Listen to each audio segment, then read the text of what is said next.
DQ.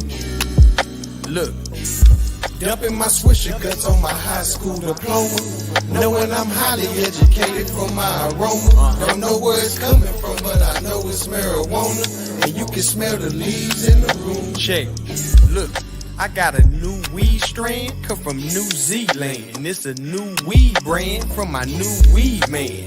Connected to the growers, I'm a true weed fan, I'm a true weed stan, green thumb and green hand. Jammin' Leaf Village, I'm a cool geek, man. I got a smooth freak who chillin' for a cool week, man. Running through them papers like a Newsweek stain. Cause all my cushions fuckier than Juneteenth bands. I'm selling 3.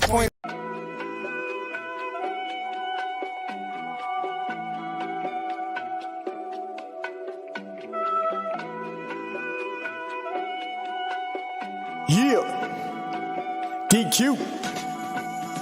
Check.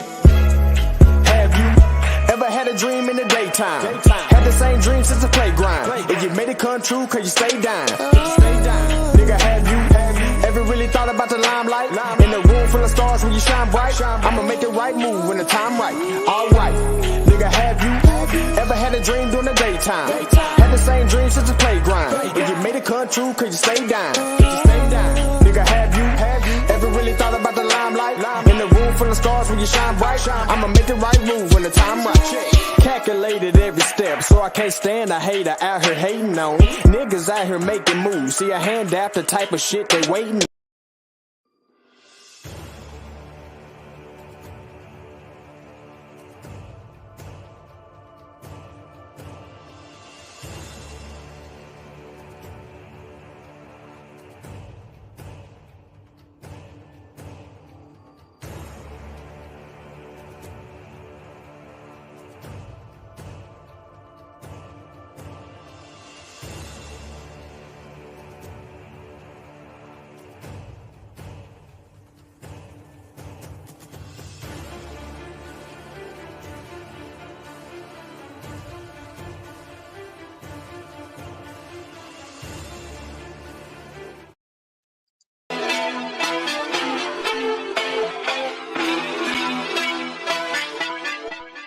Yeah, first it wasn't feeling us, now they gotta deal with us. Should've tried to build with us, but now you bout to witness.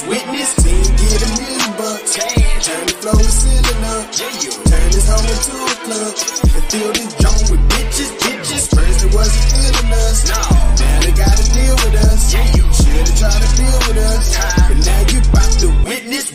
Team get $1 million. Turn the floor to ceiling up, turn this home into a club, and fill this joint with bitches. Haters tell me, why you wanna crack my stack? Why you wanna dent my smack? I'm lit like a left right now. Headed to the bank, left to the bank. They cash me a check right now. Yo, check engine like Papillon. I just checked on my check is a can. Haters tell me, why you really wanna crack my stack? Why you wanna dent my smack? I'm lit like a left right now. Left to the bank, I can cash me a check right now. Yo, check engine like Papillon. I just checked on my check is a can. First they wasn't feeling us, now they gotta deal with us. Should've tried to build with us, but now you bout to witness. Team get $1 million. Turn the floor and ceiling up, turn this home into a club, and fill this joint with bitches. First it wasn't feeling us, now they gotta deal with us. Should've tried to build with us, but now you bout to witness. Team get $1 million. Turn the floor and ceiling up, turn this home into a club, and fill this joint with bitches. Haters tell me, how you think this gon' play at? Y'all win if we just stay at. Y'all wait, you would just lay down. Fuck that, we ball. Be clear, what you gon' do now? New kids on the playground. Cash out, Venmo, PayPal. Haters tell me, how you think this gon' play at? Y'all win if we just stay at. Y'all wait, you would just lay down. Fuck that, we ball. It's clear, what you gon' say now? New kids on the playground. Cash out, Venmo, PayPal. First they wasn't feeling us, now they gotta deal with us. Should've tried to build with us, but now you bout to witness. Team get $1 million. Turn the floor and ceiling up, turn this home into a club, and fill this joint with bitches.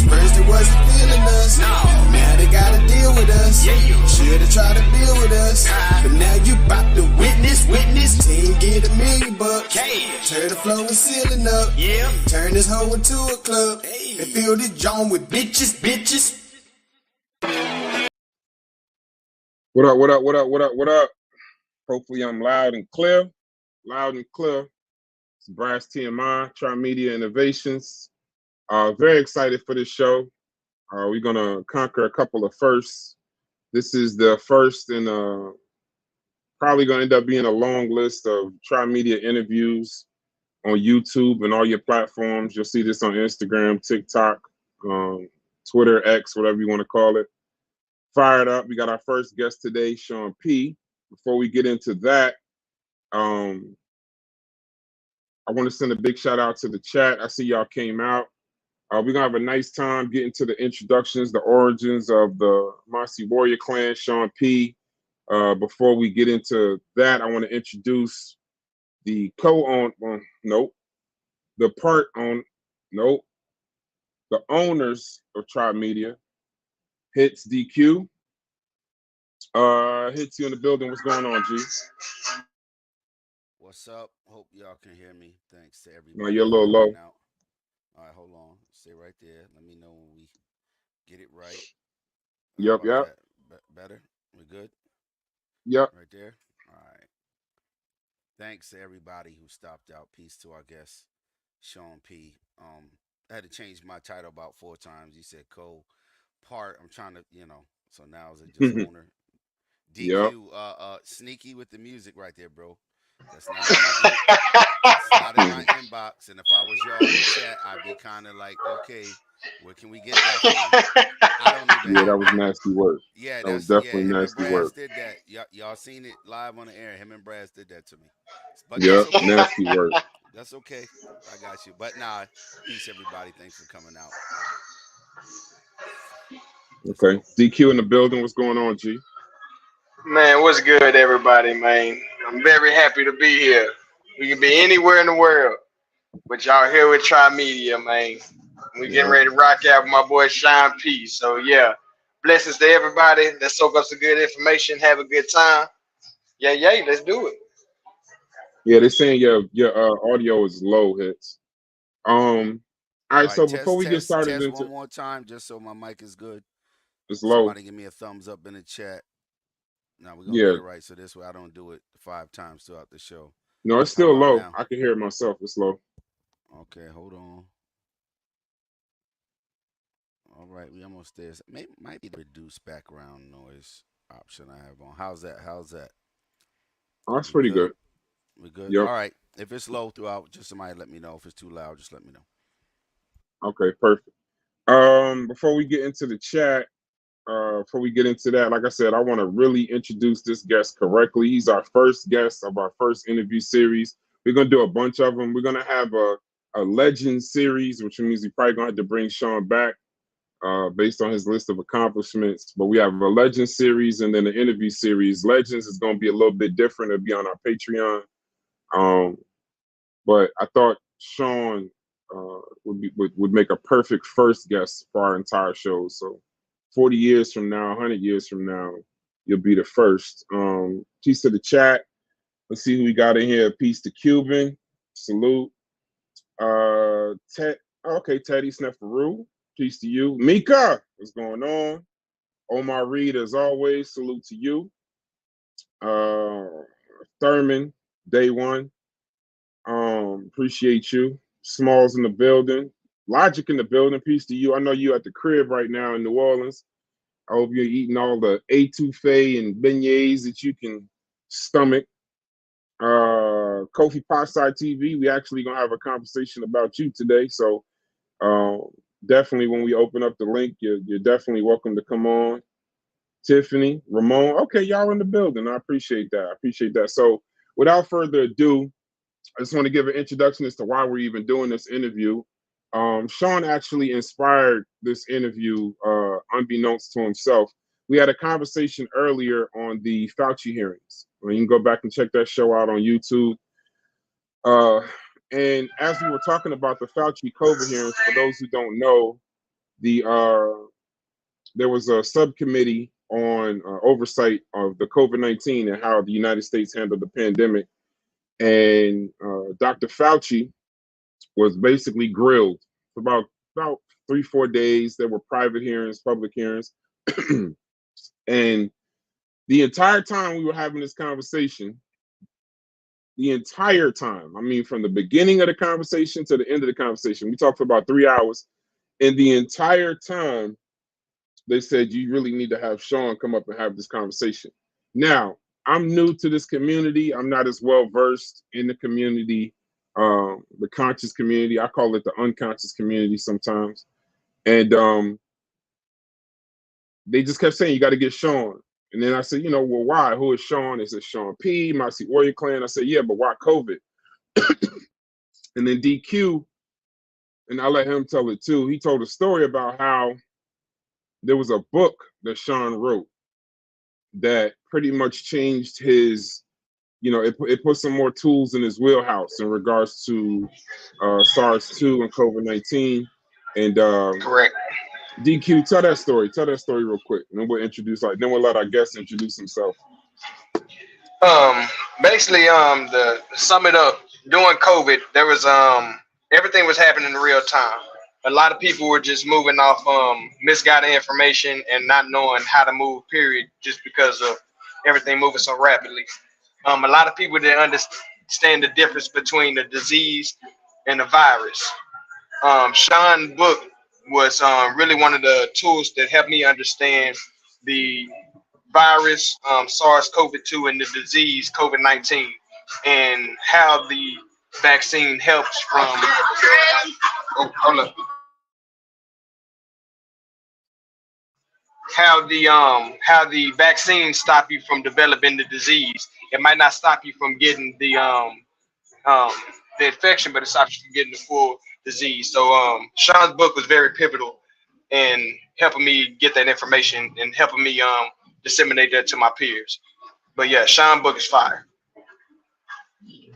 All right, so without further ado, like I said, I'm new to it, but he's helping us out. He's actually stepping away from a party to do the interview, so I'm fired up about that. I mean, that shows some professionalism already to start it off. So Shawn, you can unmute your mic. Shawn P, MOSSI Warrior Clan. Very fired up to do this. Shawn, go ahead, speak to the people. Man, peace to everybody in the chat, man. It's a pleasure to be on the show. I appreciate this interview and how everything came out to be, man. The pandemic was a rough and tough spot for all of us, and there was still is a lot of misinformation, and I can't wait to get into the discussion and just kind of elaborate on a few things that has been talked about in the past, but even in the present, and my take on the Fauci hearings. Nice. So I want to get into immediately. You are a member of a very powerful group. I say nothing without. I want you to understand where I'm coming from. I'm not a person. I'm pretty sure a lot of the people that are joining. Hey, Miss Lisa. A lot of people that are joining the chat or eventually join the panel later when we open it up. These are people that have been watching the conscious community for a very long time. I haven't. I'm not in, I don't know all of the squads, the clans, and all of the different things and goings. I'm learning like in real time. And I'm glad I got a chance to meet you and have a conversation with you early. And so do me a favor. For me, these people, and for new people in the chat that don't know you, go into a little bit about your history in this community, starting at the beginning. I saw something as I did a little research on you, which that word research is going to come back up today, I'm sure. It's STDB, right? So explain the meanings of that, and tell us a little bit about you, yourself, and your members of the MOSSI Warrior Clan. Right. So I think you're insinuating the Same Tree, Different Branch, which is a publishing group founded by Kofi Paisai.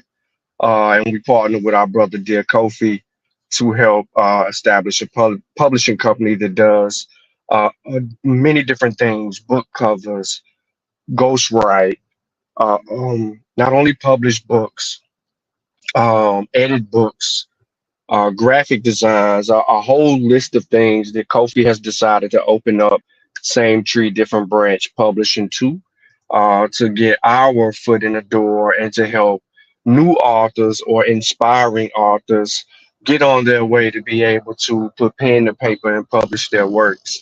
But how I came into the community, which was your initial start, Right. I would say it was about 2015. So Okay. about 2015, man, I got added to this group. I don't know why, but I always had a thing for Black history and stuff like that, but and African history and culture. But I got added to this group by somebody, and so I decided that it was a Facebook groups. My first time really in a Facebook group, like about information. Everything else was just pretty much kicks and giggles. But I'm in Hmm. this group, man. The group is called the Amara Squad. Okay. So I get placed in this group. And at first I'm not going in there that much and I'm not paying attention to it. But I'm reading some things and I'm seeing there's a lot of contention and things of that nature going back and forth with people. But they're Okay. arguing over like memes and other things that were created during that span. And a lot of it was about history. So, I'm in that group and I'm chilling or whatever, but I don't really pay too much to it. So I was playing football at the time. I was playing on a traveling squad, flag football traveling squad that plays in nationals. Okay. And we had just we entered a tournament uh, around the summer, and we've been playing football all day, bro. And the final game, we're in the championship game. I'm saying we've been playing since like 12 and it's about 7, right? And the games is back to back to back, like it's gridiron. And we're in the championship game. And I'm rushing in 7 minutes. I'm rushing a really athletic quarterback.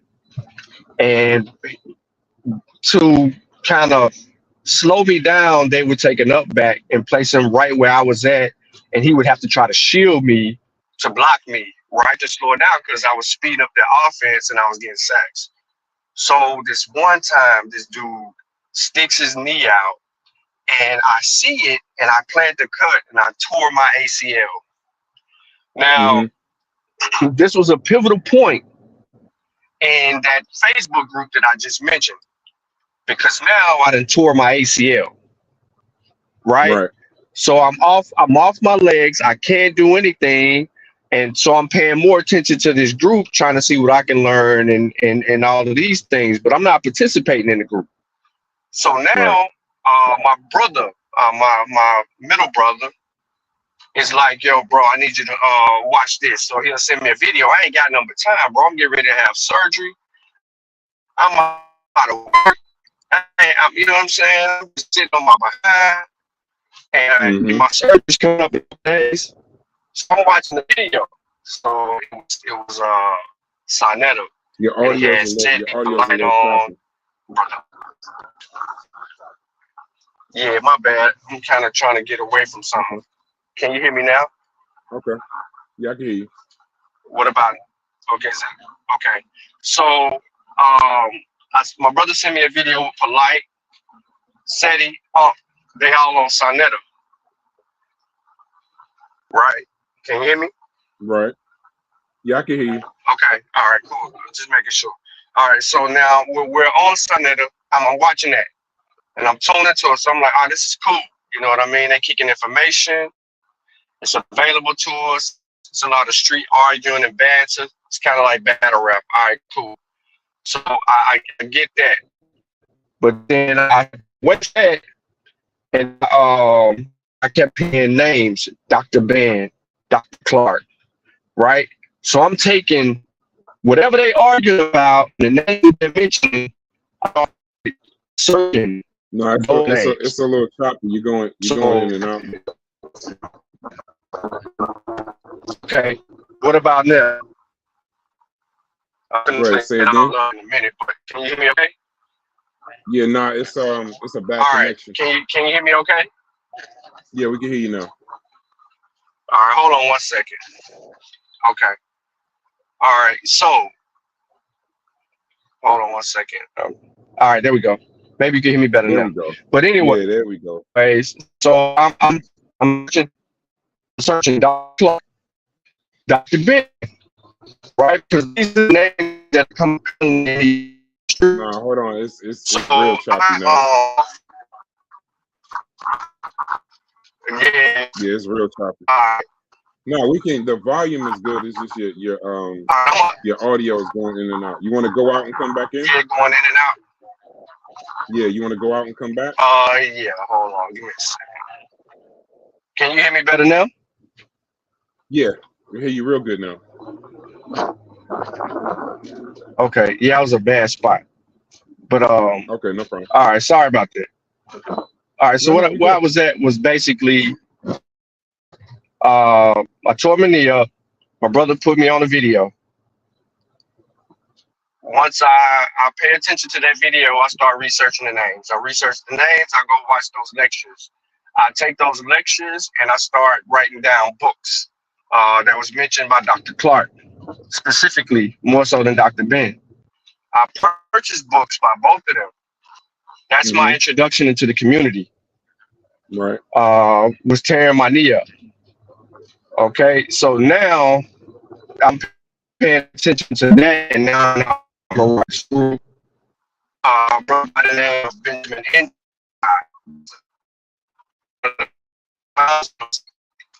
Nah, it's bad. It's a bad connection, son. First call. Okay, hold on. Yeah, it's real bad. Is it still bad now? No. All right. So just let me know when it get bad. It should clear up. No problem. I got you. Okay. All right. So I'm in the group and I make my first post, and brother Black Panther comments on my post. And then he inboxes me. And he's a member of the Amara squad at the time. But he also is the founder of the MOSSI. So he says, "Hey man, I would highly recommend you check out these books." Right? Right. So he puts me up on game. So I don't get caught up in the foolishness with all the pseudos and the Yorkish and the Nuwapian movement and all of that stuff. Like I get firsthand dibs on some good stuff.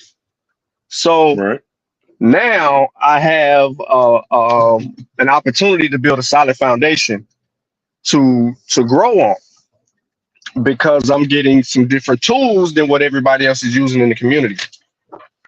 Okay. And open the garage. And what happened for me was that I kept working and reading and researching and putting things together until things began to click. So before I joined the MOSSI, Sister Naya reached out to me. She's a member of the Amara squad. I was writing little articles and things like that at the time. And I was doing a little like page. And then Brother Ben hit me up again, and he was like, "I'm paying attention to your page, bro. You know, really taking an interest to how you're growing and developing. Would love to have you as a member of the MOSSI." And I was like, cool. But prior to that, Kofi, and I'm skipping some of it on purpose, but Kofi had just created the Kofi Pi-Psi research team. And so we were doing that too. But in between me joining the MOSSI and Kofi creating the Kofi Pi-Psi research team, I was paying attention to the Seshu Mani Metal Nature group, which is what Wujawu was over. He was teaching the language. So I had an interest. So I treated, I think this is different for me from everybody else, but I treated the people in the community as classes or teachers. So I knew that the Amara squad had branches. And what I meant by that is Wujawu was teaching metal netches, so was Asar. So I would pay attention to both channels. So I would be on the Seshu, and then I would pay attention to Asar channel because I can learn these, the metal netcher and other things of that aspect if I was interested in that. When I listen to Right. Brother Ankh, I know he banging on religion, and he teaching evolution, right? So I can get some science in there because I always had interest in that stuff. You know what I mean? And then other people that fall into that, they had, Black Panther, West Africa. You know what I'm saying? He's from Senegal. He's up on a West African tip. I can get that, right? So and Brother Nahisi was a fulfillment for all of those other things too, and methodology. So all of them taught something that was significant, right? Research methodology, reading comprehension. You got to be a student in this literature. So that was my foundation that I had over everybody else in the community, in my opinion. And I think Kofi probably in the chat will agree to that.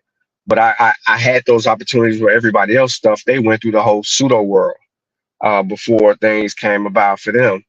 So not to be too long-winded, but that's my start into the community.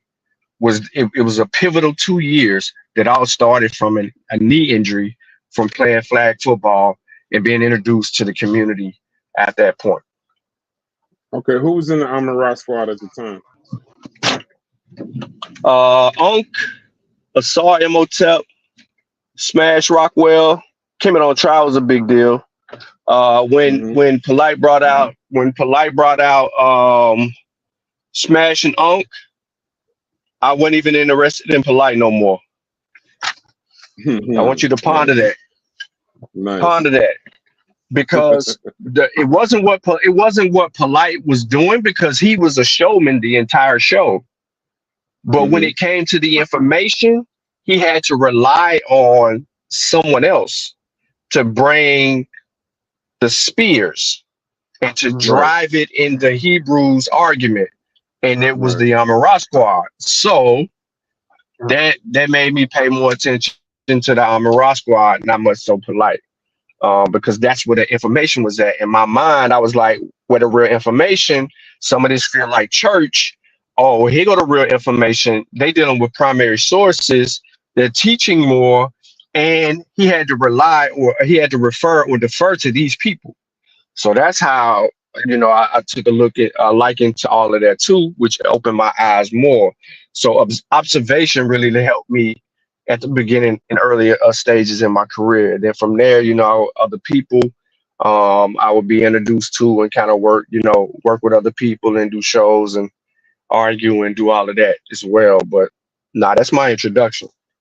Okay, peace to Brother Unk and Pseudo Killers and everybody in the chat. But yeah, let me name them. Let me name them so you know. All right, so it was Unk, Black Panther, Wujawu, Asar Imhotep, Smash Rockwell, Naya, Amara, Nahisi. Those were 7 of the original members. Then it would be Ngozi, and then Adeneb, and then Dr. Ma'at would show up as well. Wait a minute. So you mean to tell me at one time, what's the date on this? Give me a date on that. 2015, 16, 17, or 2015, 16, 17, Ngozi wasn't there. Okay, so 2015, 16, 17, all of those people were basically all on the same team. Yeah. Essentially. Okay, okay. What would you say the expertise of getting back to the MOSSI Warrior Clan and where you are now? So give me the members of the MOSSI Warrior Clan today. All right, so today is different from the start, because when I came into the MOSSI, it was Black Panther, Nahisi, Unk, Class of Shabazz. Fortune is still there. I'm in my Ra. He was there. So it wasn't a lot of people there. Then it was me. Then it was Kofi. Now it's Michael and our brother JT. uh, that are our members. Okay. So that's the makeup of the MOSSI. Okay. As far as starting and then now. So Okay, so peace to the chat once again, and all the MOSSI Warrior Clan links are in the chat. Kofi Pasai, if you want, just give us any, post anything that you want to promote in the chat. I know you got the new book. I wrote it down earlier. I saw you advertising it on Facebook. Definitely put the name of the book in the chat and give us the link that we can send people to support you guys and what you guys are doing. So now we got out of the origins, we got the inspirations. What is the primary mission of the MOSSI Warrior Clan? What is the goal? What are you trying to accomplish? the MOSSI Warrior Clan goal is to always um, provide an opportunity and space for the hearts and minds of our people to get proper information, correct research, and opportunities to understand who they are, where they come from, and our history as we evolved from one place into another place, and using credible information to always stand there. But it is to fight for the hearts and minds of our brothers and sisters who were either led astray, lost, or don't have right sound mind and body to be able to understand this on their own. So to provide a platform that can also produce material on YouTube, off YouTube, and to always keep Africa first, really. You know what I'm saying? So it's an amalgamation of things that we as the MOSSI are striving for every day or every show or there's a period we just don't go live to go live. Like there's an intent and purpose for what we do. And I know the majority of the time is me than my brothers, obviously. But yeah, but when um the wagons are circled, it is what it is, man. And we come from a multiplicity of things. Like two of the members of the MOSSI are from the same region. Their parents are from the same regions. Yeah, they're here in America, but Senegal and Gambia, or you Oh, want to so know them as Senegambia. You have representation on the continent. Correct. Okay, Yep, good. correct. And we also, as a member of the Kofi Pasai research team and the MOSSI Warrior Clan, we have, thanks to Brother Chill Hurd and Sister Ladosha, we have other relationships on the continent as well, in the Gambia region, where we have scholarships, and that we're still working on and providing for kids over there to go to school. And I'll get more into that a little bit later, but I just wanted to throw that out there right now. So we just ain't on YouTube. And our books on the continent too. Okay, nice. Peace to MC Chill. He's from the crib. So much shout out to you Ohio? Cleveland? OH in the building. Just MC Chill, a legend. Yes, sir. From OH. Definitely. So anybody from the crib, peace to you, Miss Wright. Always good to see. I saw you brought the curls back, so that's fire. See, I pay attention. I've been doing my research, and that word is just gonna keep coming up today. At some point, we gonna get to it. Yeah, I see you over there, Hits. What are some of the biggest challenges that you faced in your movements throughout the conscious community? Kind of elaborate on that. But what are some of the biggest challenges you faced, or maybe the most scrutiny you guys have faced in trying to accomplish that mission? We really haven't faced much. To be honest with you, you could say struggles. And those struggles would be the way that people are put together. You have to think about it. When you're teaching at the level that we're teaching at, or we're providing the material that we provide, it's not entertaining or fun for people, even if you try to make it that. There's just something about drama that pulls people in, that piques their interest. If it ain't messy, it ain't right. You know what I'm saying? And Mm-hmm. our people fall for that type of activity often. So that's been a struggle. I mean, we're doing everything. I think that we're doing everything that we can do to fight for the hearts and minds, but it may not be recognized until we're gone. I Wow. think our contribution to the community won't be appreciated until we're no longer in existence, and our work outlives us. So I think that that'll be a moment because there'll be a group of kids or group of individuals who may just stumble upon us, and it inspires them to research us, produce literature and works, provide information, and continue to fight. And I just think that is what it is because right now people don't really appreciate the space, the time, the sacrifice, or the investment that a lot of us make. If we're not, if we don't have the Brooklyn magic, or if we're not invested in the drama, Mm-hmm. um, people ain't on that type of time. They're not on that type of time. I think I like the way you put that you might not see the fruits of your efforts until after you pass. I think that that's actually that's not a bad thing. You know, that's a good thing when you teach, or you know, I'm in finance, and one of the things that I constantly, even when I get frustrated if I don't think things are moving too fast, or even in building this company, Try Media, one of the things that I understand is that I have to think generationally too. You know, I have to think that, you know, 10 years, not just 5 to 10 years. I got to think, what is this going to do in 100 years? It's part of the reason why we make this channel.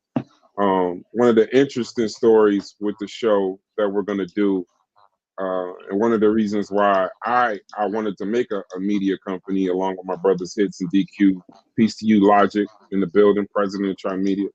And one of the things that I always said is, like, you know, it's not just a financial thing for me.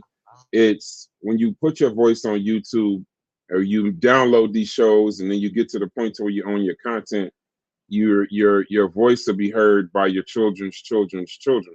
You know, these conversations that we hold in contempt sometimes, or these ideas that we have, they're being recorded. You know, somebody's your grandchild, long after you've been buried, your great grandchild, great great grandchild, long after we're gone, will still see these shows live, and be able to see what their grandfather was like or their grandmother was like. So I think generationally in a lot of this stuff. So I can definitely agree with you that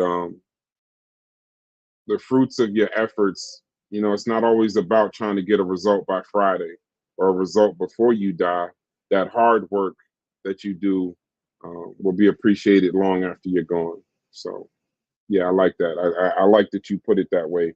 They call you the Abo Killer before we get into the Dr. Fauci hearings. But yeah, like I said, I did my I did my studies on you, right? And we're gonna open up for questions in the chat. If y'all got questions in the chat, definitely put them in.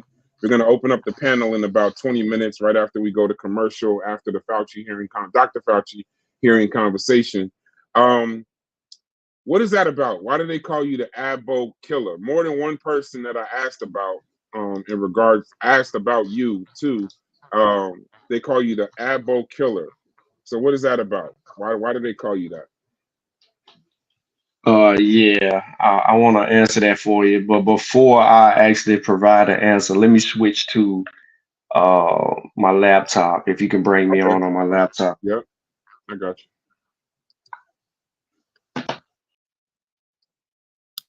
All right, this way there's no confusion with the sound or anything like that. Can you hear me okay? Yeah, it's perfect. Yes. Cool. All right, so self-proclaimed title, the Abo Killer. Mm-hmm. Not for myself, just anyone that's out there hunting abos.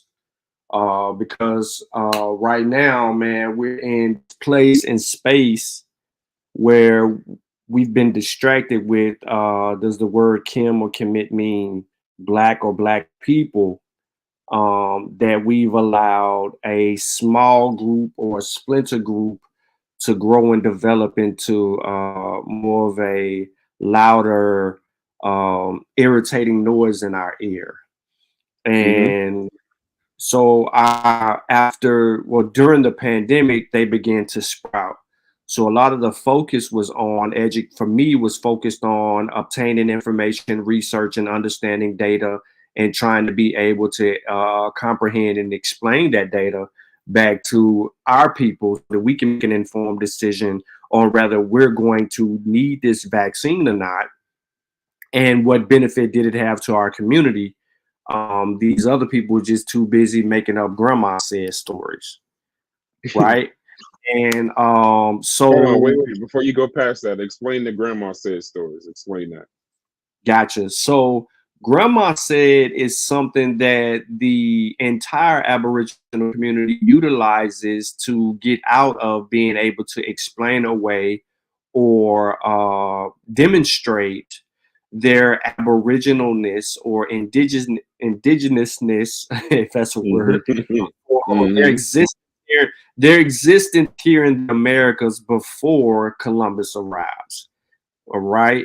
So so that's been a tale. Now, I say it was small in 2017 because it was the whole OMAC situation that kept being recycled. And a lot of these arguments that are recycled that we've dealt with before, only because new people are coming into the community and they're leaving, the churches or whatever that they were doing prior to that. And so a lot of this misinformation usually is provided to them first before they can ever get a hold of proper research or proper information. However, the abo killer is all about hunting season, and we hunting everyone with a grandma says story who disrespects Africa and denies the slave trade and our history and involvement in that slave trade, and how do we come to be as a people today. So if you're black in America, and I want to say this loud and proud, if you're black in America, there is a 99.99% chance that you are of African descent, right? And the people that saying, well, there's a 0.001%. No. There's no absolute. So I won't say absolute. However, I will say that the word black and Negro in North America denotes people of African descent, has always been and will always be. So if you claim that you are of Native American, it's only a 2%, well, less than 5% chance out of the 44 million black people in America that you have some type of Native American ancestry. Those are facts. So that's why they call me the abo killer, because I'm always hunting their claims and dealing with their information. And right now I got my sights on really who I should have had my sights on maybe a year ago, but the Aboriginal community's teacher.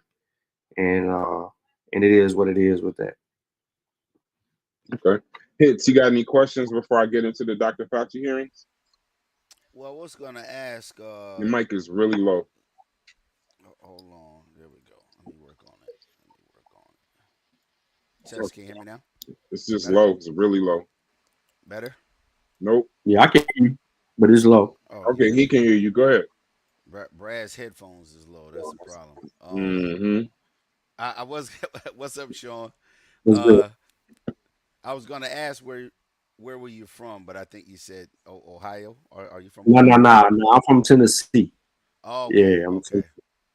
Nah, that's just one thing I wanted to ask. Like, what part of the country you're from? And you said Tennessee. you have affiliations all over the country and on the continent. I think I heard you say also, right? Yes, sir. Yep. All right. That's what's up. Everybody in the Kofi Pi Side research team or the MOSSI warrior clan isn't in the same state. There was only 2 members, which are founding members, that was in the same state, and that was Nahisi and Black Panther. And Nahisi is from the same town of Dr. Clark. So if you see something on the MOSSI Warrior Clan as it pertains to Dr. Clark and they going out to the graveyard, that's because Nahisi knows exactly where John Henry Clark is buried. And Okay. it is, you know what I'm saying? So, yeah, man, it's that close. Okay, so like I said, that's the intro. We out of there, and I want to get into the Fauci, the Dr. Fauci hearings. Part of the thing that spurred this interview was the show we did earlier on our channel about the hearings. Once again, there was a Republican subcommittee that they held publicly accountable as a hearing wrap up, and they were trying to basically investigate and discuss Dr. Fauci's role in the COVID-19 pandemic, and they wanted to investigate some of his actions. And from those actions, he was held publicly accountable by a select subcommittee. Conclusively, the select subcommittee held Dr. What'd you say? Republican. Yeah. Most certainly, it was Republican. It was a Republican, no question.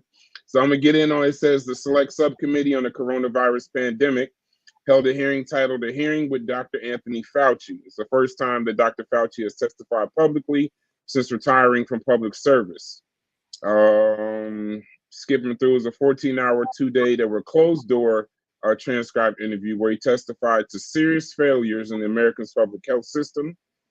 He confirmed previous concerning testimony, and all of it basically at the end, they conclusively, the select subcommittee held Dr. Fauci publicly accountable for pandemic era failures.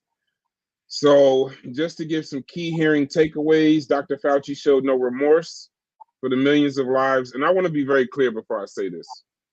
This is a Republican subcommittee. Now, if you don't watch congressional hearings, I do. Politics, political science, that's my field of work. And this is not like a guilty verdict in a court. You know, this is the hearings. They do have biases. Democratic subcommittees, Republican subcommittees, anything in regards to this is kind of like creating a fall guy. So I don't want y'all to take this as though run and say that the government, he was found guilty. That's not what this is. This is just the key hearing takeaways from what they came away with it from. That he showed no remorse for the millions of lives affected by his divisive rhetoric and his unscientific policies. So now you know that that's bias. He did not apologize to the thousands of Americans. He didn't. Okay, let me leave my own personal thoughts out of this. Dr. Fauci confirmed that his senior advisor, Dr. David Morenz, violated NIH policies and potentially broke federal law. He maintained some of his claims. You know, this is kind of biased, so I'm not going to go all in this. I'll put the link in the chat for people that want to check this out. And so basically in the hearings, they found him, quote unquote, guilty of failures during the pandemic. So my question to you would be, first, talk a little bit about your book, and then I want you to speak on specific things that they caught, well, not caught, specific things that they believe where he made an error. So if you can, go a little bit about your history on the vaccine, the pandemic time, and your book, and then we'll get into the hearings. Okay, so real briefly about that, I believe back in the early part of 2019, we're talking late January, February.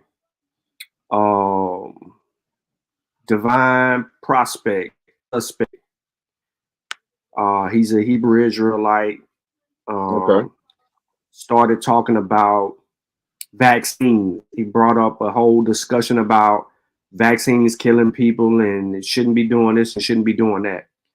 And when he made those claims and those statements, I immediately responded to his claims on Brother Garfield's show.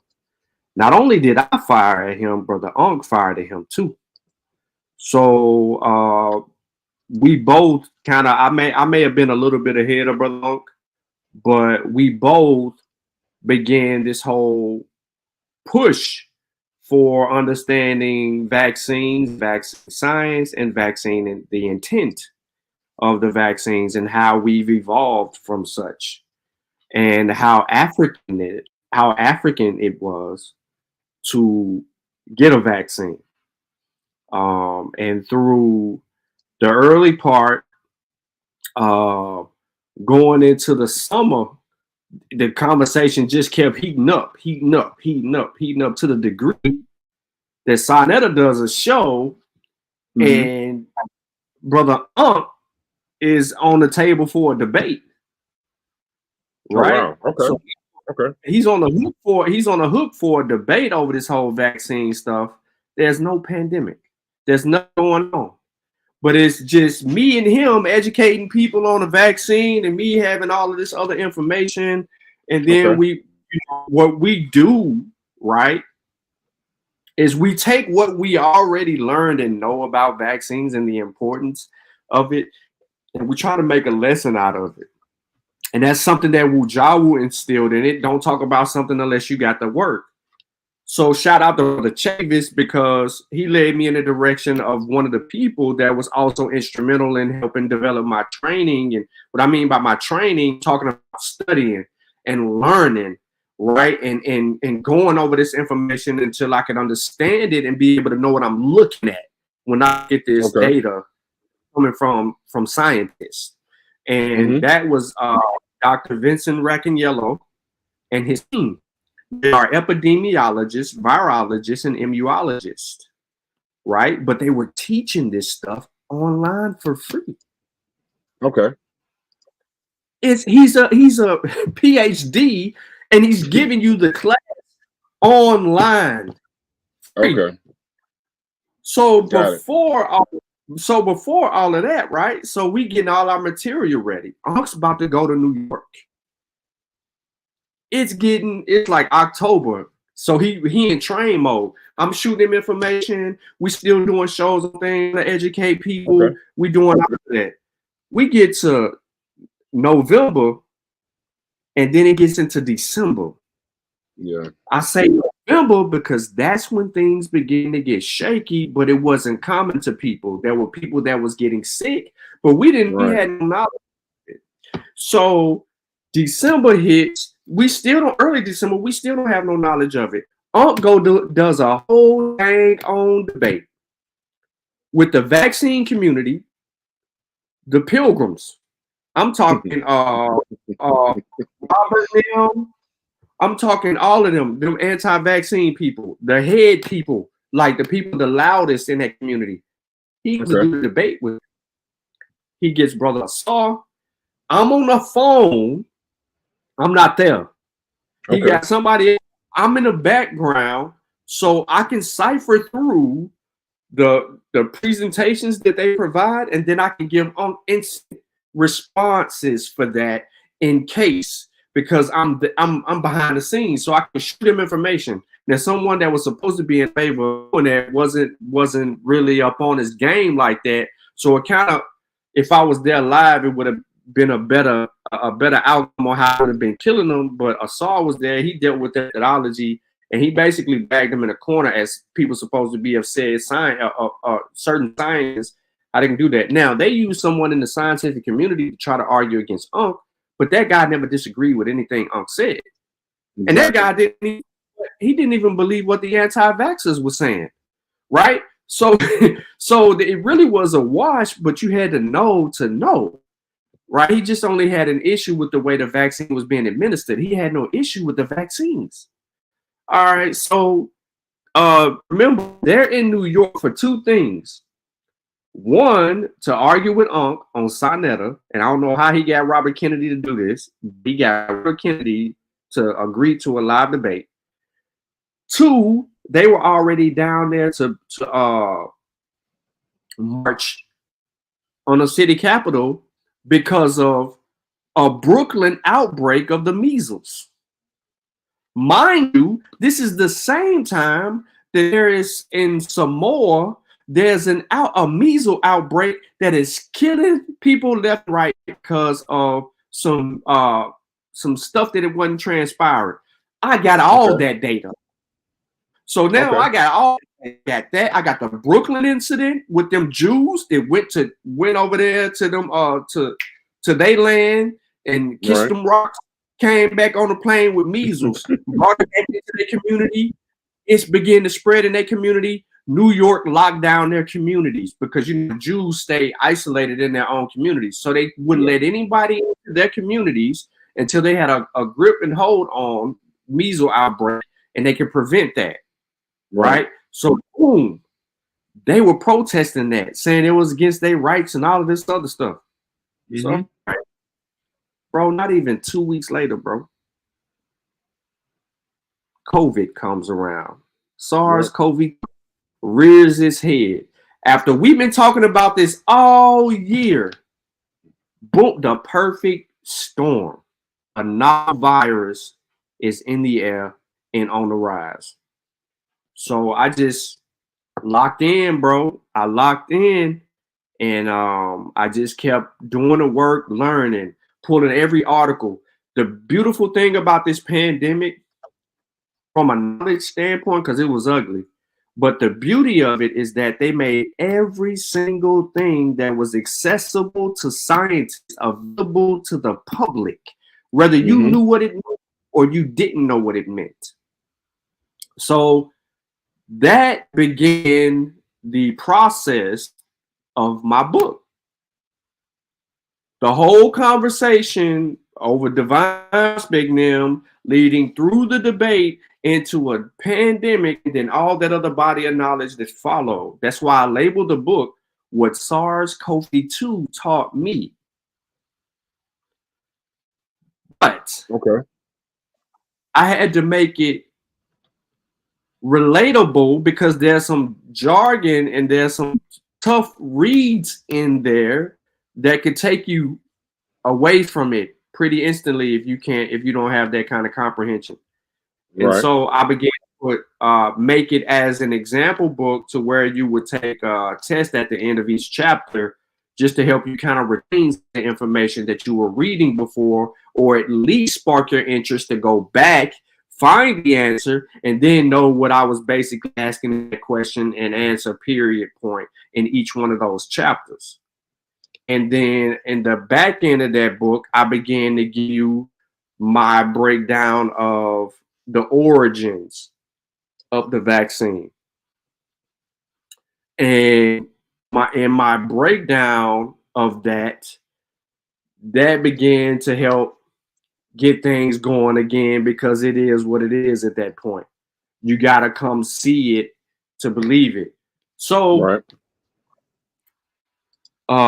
that's the book. That's the growing of the book.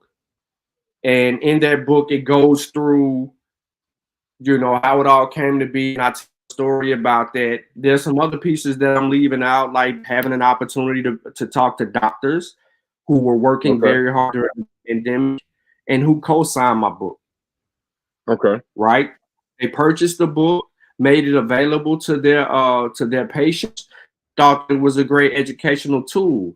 Speaking of one in particular, she's getting ready to drop her book because she's had time now since things have slowed down for her to actually get to work on it. It's Dr. Cole. I give her a shout out in the book.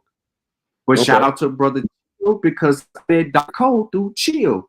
He had me do I think it was maybe three shows or more with Dr. Cole. The first show I did, she said, if I'm going to be on the panel, she want to be on the panel when I'm on the panel the next time that they talked about the vaccine. And Chill was like, cool, whenever we make it happen, we're going to make it happen. He hit me up, sent me a message. I could show you a picture with him and her in Washington, D.C., right? She came to me in Washington, D.C. because he's at a film festival. took a picture and said, "Hey, Dr. Cole says she getting ready to drop a book." I said, "Man, she need to hurry up. I'm trying to get a couple." Right? Yeah, exactly. So that's solid because she co-signed the book. She wasn't alone. There's doctors here in Nashville. They co-signed the book, right? So I knew I was on the right track. But here's the thing that was most inspiring is after she read my book, it inspired her to write her book. And she says she's going to take some of the methodology that I used in my book and apply it to her book. You know, some of the style of the book, because she felt that it was useful. And that's a way to bridge a gap. Now, I don't know if you want to say something before I say Fauci stuff. No.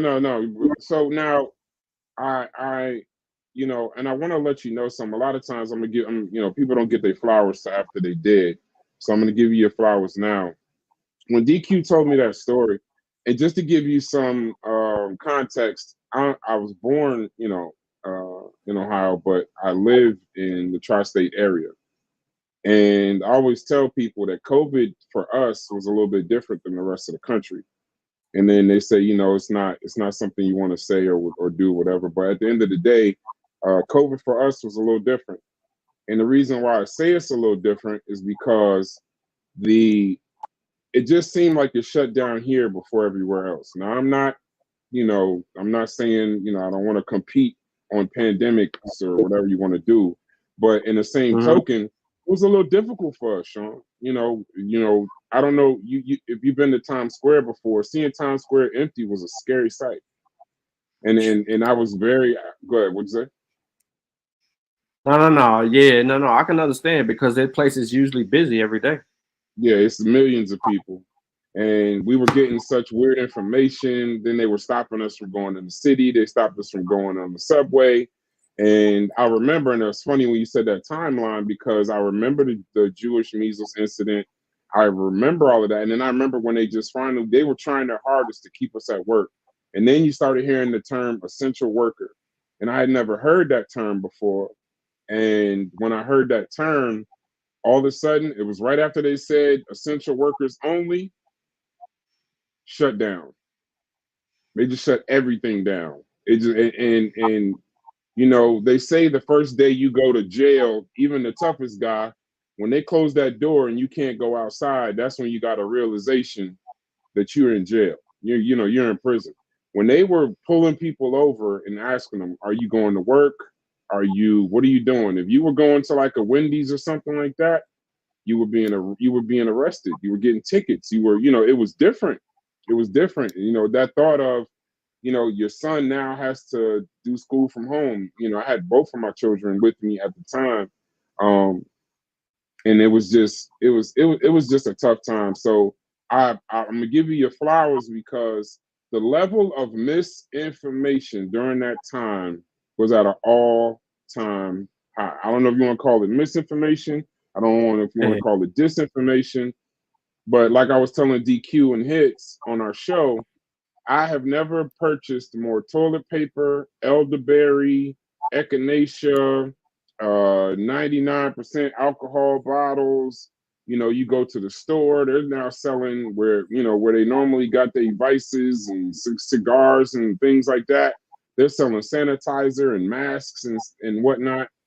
So for you to kind of be ahead of the game and then release information, I applaud you for that. I'm gonna give you your roses now with no other information. I know I've heard stories about the conscious community at the time, what they were going through and the fights that Unc had to fight. And I salute Unc too. You know, I watched some of the older pseudo killer shows, and if you watch them, they're like a timeline through history. And you see those shows where he's like, nah, we just gonna ban everybody. If you're against the vaccine, we just coming at you. And that was the attitude. You know, Unc gets a lot of flack sometimes for his approach, but there are times when you need that kind of approach. If people are telling you it's because of 5G, people are telling you that it's because of, you know, the water, you know, you need to cuss those people out. You need to enact a violent ban. Listen, shut up. We don't need that because people are dying. And at the time, if you remember, I hate to be so long-winded, but at the time, if you remember, you know, it was almost like, well, Black people are dying at a higher rate. And it's like, you know, nobody understood underlying causes. Nobody understood nothing. We were just getting everything from TV, and that goes into media. You know, the media was spinning this so crazy, you know, in New Jersey, per se. I'm going to let DQ and Hits get in, and then we'll get right into the hearings after that. Our first experience with COVID was the nursing home in Woodbridge. There was a nursing home where out of the 90 residents, like 80 plus died. 80 plus. So we were now, you know, going through, you know, it was just a tough time. So like I said, I applaud you for trying to get out the right information before people could get the opportunity to spread more misinformation. So I applaud you for that. The actual link that we want to use for that was it. Acting on Your Dreams and Visions. The actual link we want to use for Sean's book is in the chat. That's okay. So that's STDB. That's the publishing company. Salute to you. Same tree, different branches. Publishing company. There's another book, Kofi Pasai. I saw that on Facebook. Acting on Your Dreams and Visions. We'll put the link to that in the chat. And then I believe it was Taught in Reverse or something like. There was another book that you made a while ago that I want to plug that book also. Yeah, we'll get into that. That's the Aboriginal book. Yeah. I'm getting my purchases on. I'm glad you're showing me where to properly purchase it, so I'll purchase it from those links. Before we get into the Dr. Fauci hearings, DQ and Hits, is there anything you want to share or say? I don't know if DQ is around. Go ahead, Hits. But Sean mentioned something important. Like I'm lucky to have worked for a pharmaceutical company, and then after that become an essential worker for a retail company that you know, groceries. So I got to deal with the pandemic as a essential worker, driving into New York City every day and out to make deliveries. So the lockdown, like Brad said, was serious. From the pharmaceutical standpoint, when Sean said they allowed and they showed all of the information that they had, how they were developing the drugs, how they were doing the testing, how they were doing I guess clinical trials. Me, you know, working in that industry, I didn't have to work in research and development to know that their budgets are in the billions of dollars. And any pharmaceutical company's research budgets are in the billions of dollars easily. They may be trying to develop 50 different types of medications or drugs, only for one or two of them to actually make it to market. That's a major part of their budget. And for them to show you how they, Pfizer, I think, was one of them that showed you the process, and people in the industry actually, okay, that is the process, but people outside of it were able to use that as disinformation. And I think the difference between misinformation and disinformation is the intent. If you're intentionally giving people bad information, that's disinformation. You can unintentionally give someone misinformation. They may be misinformed, but that's not intentional. So at the same time, the companies and I guess the government were trying to show how they approve drugs, how that they're developed. The people who are trying to give you disinformation were using that same information wrongly to say, oh, why did it take 6 months to develop a drug that would normally take 8 years? If you look at the processes, they would show you why it took. The volunteers, approval, interaction from different countries. All of these things went into them being able to deal with a global pandemic differently than they would for, say, something like hypertension or high cholesterol, things like that.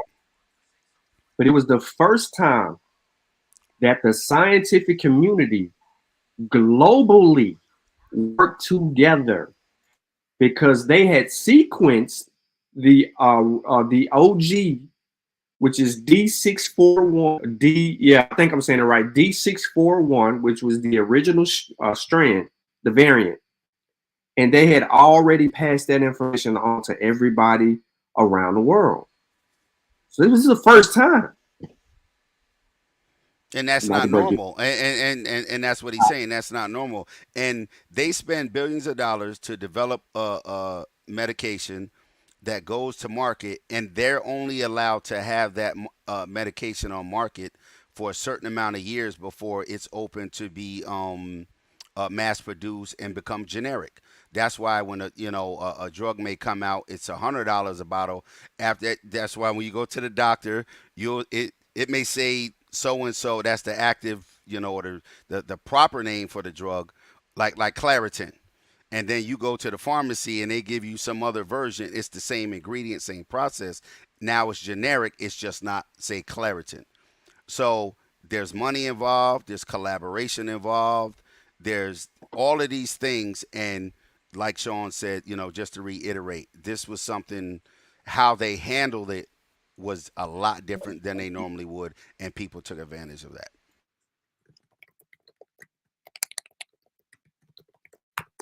Yeah, absolutely. So Sean, absolutely. Let's get into the hearings. Let's get into the hearings. So okay, with the hearings, what did you get a chance to check them out? Were you is that something that you were watching? I know a lot of people don't watch stuff like that, but that's definitely what I watched. So I want to go into the specific outcomes of the hearings. Then we're going to get into some controversial questions, some things that will touch you a little bit outside of the hearings. We're going to go to commercial after the hearings. And then what I like to do then is, take us out after that. So they said that these are some of the key outcomes from the Fauci's recent hearings before the House Select Subcommittee on the Coronavirus. Go ahead. Before you get into that, I want to say this. Go ahead. This hearing is something that they have been working toward or working for since 2022. They had a large pamphlet that was produced and handed out in Congress initially to fight against Fauci. And a lot of what is in this transcript is also out of their playbook. And they were supposed to be presenting information to find out not only the origins, but about the mask and about the other things. So this is not new to me. And I actually shared this information on the Science with Sean channel. So let's to it. That I want to say that piece right there, so okay, there was already some pre-existing arguments to ask or propose by the Republican Party. Okay, so one, and I'm pulling this from notes that I took from it, not necessarily what's on the screen. They saying that the hearings revealed what were described as drastic and systemic failures in the U.S. public health system during the pandemic response. That's from Spectrum News 1, House Oversight and Accountability. What do you say to that? In a global pandemic, you're going to have failures because you're unprepared to be able to do the things that you need to do to fight or to be prepared for something like this. So let's take you back to the Obama administration. Remember, they were already doing research on viruses and trying to prepare for the next pandemic or potential outbreak. The funding was cut when a new administration took office, and Trump said we need that. So that preparation and preparedness was paused. Okay. That information research was set aside. Excuse me. There was no more funding for that. So we want to play this game today after the pandemic and say that we were unprepared, there was failures, it's all Fauci's fault. We want to do that now? Right. They cut the funding. Once the transition from Obama to Trump transpired, it was over for that program. Dude, they invested millions of dollars in people tracking, and epidemiologists and virologists tracking this stuff. That was lost in this hearing, right? Now, this wasn't lost to the virologist and the immunologist and an epidemiologist, because they just sit here and said, this is another shit show. And that's what it ended up being, was another shit show. So my problem, right, is you said that things was a failure. Imagine if we wasn't moving the way that we did move, we would have doubled the number of deaths. Yes. Yes. So, as unprepared as we were, we had something that helped us fight faster than we could have initially if we didn't have that. And that was prior research to advance the development of a vaccine to curb the overall death rate and hospitalizations for us. Okay. One of the other things they stated was, it's about 5 points, just to give you a heads up. So it says, Dr. Fauci, lack of data. Dr. Fauci acknowledged that certain public health recommendations, such as the 6 feet social distancing rule, were likely not based on concrete scientific data and seem to have been implemented without rigorous validation. What do you say to that? That's a good one. So that's going to lead us into the mask next, but that's fine. So initially, when you're dealing with past situations, you got to remember Fauci was touted because of his work on HIV.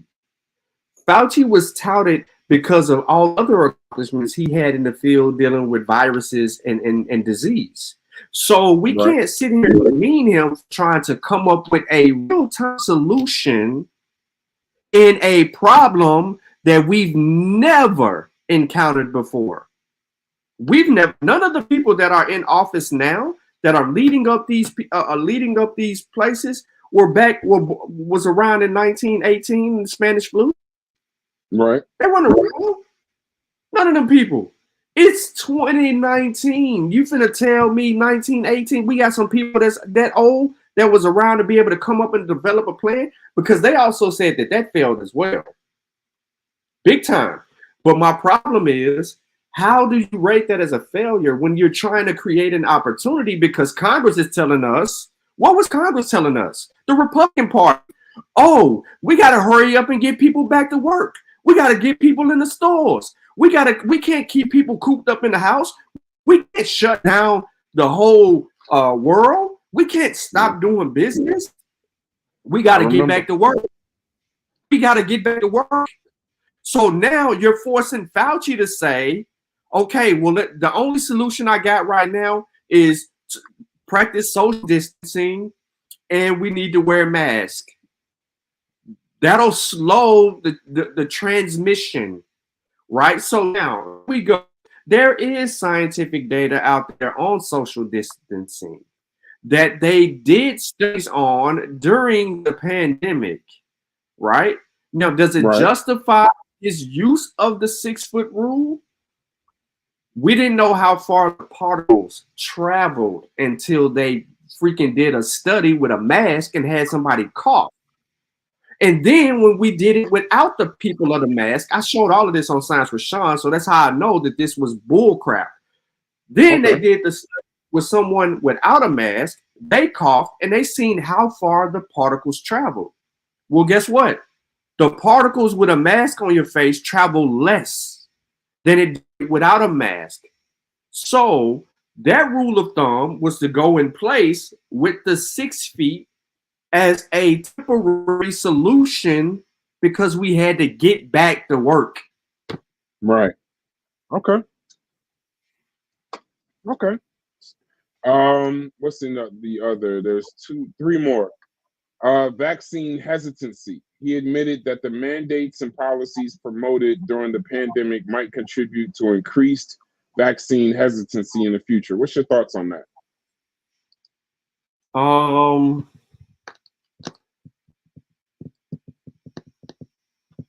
The reason that he probably believes that or assumes to think that, and I'm not speaking for Fauci, but this is just from my studies, is because the way the vaccine, how people were so reluctant because of the way the vaccines were made. Oh, it was made too quick. What is mRNA? What are you putting the virus in my body? No, I would rather you kill the virus, which takes forever, and weaken it and then put it in my body. That's more deadly. But they don't know that. So they didn't understand that mRNA research has been going on for over 30 plus years. Okay. They were already in the works for doing third generation vaccines for things like this, the preparedness.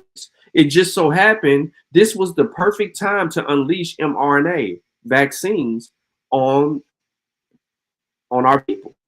And I'm saying it not in a negative way, but I am saying it because it helped, right? That technology helped us be able to understand once we had the genome, they have deconstructed the genome of the OT virus. They began to work on a vaccine that would prevent, once they understood that and I'm finna confuse people that hadn't read my book or paid any attention. So just bear with me, try to make it simple. Okay. The receptor binding domain, there's something called RBD, receptor binding domain. That is the place that was the little fuzzy little particles that was at the top of the COVID virus that they show pictures of all the time. That latches on to your skin and introduces the virus into your body.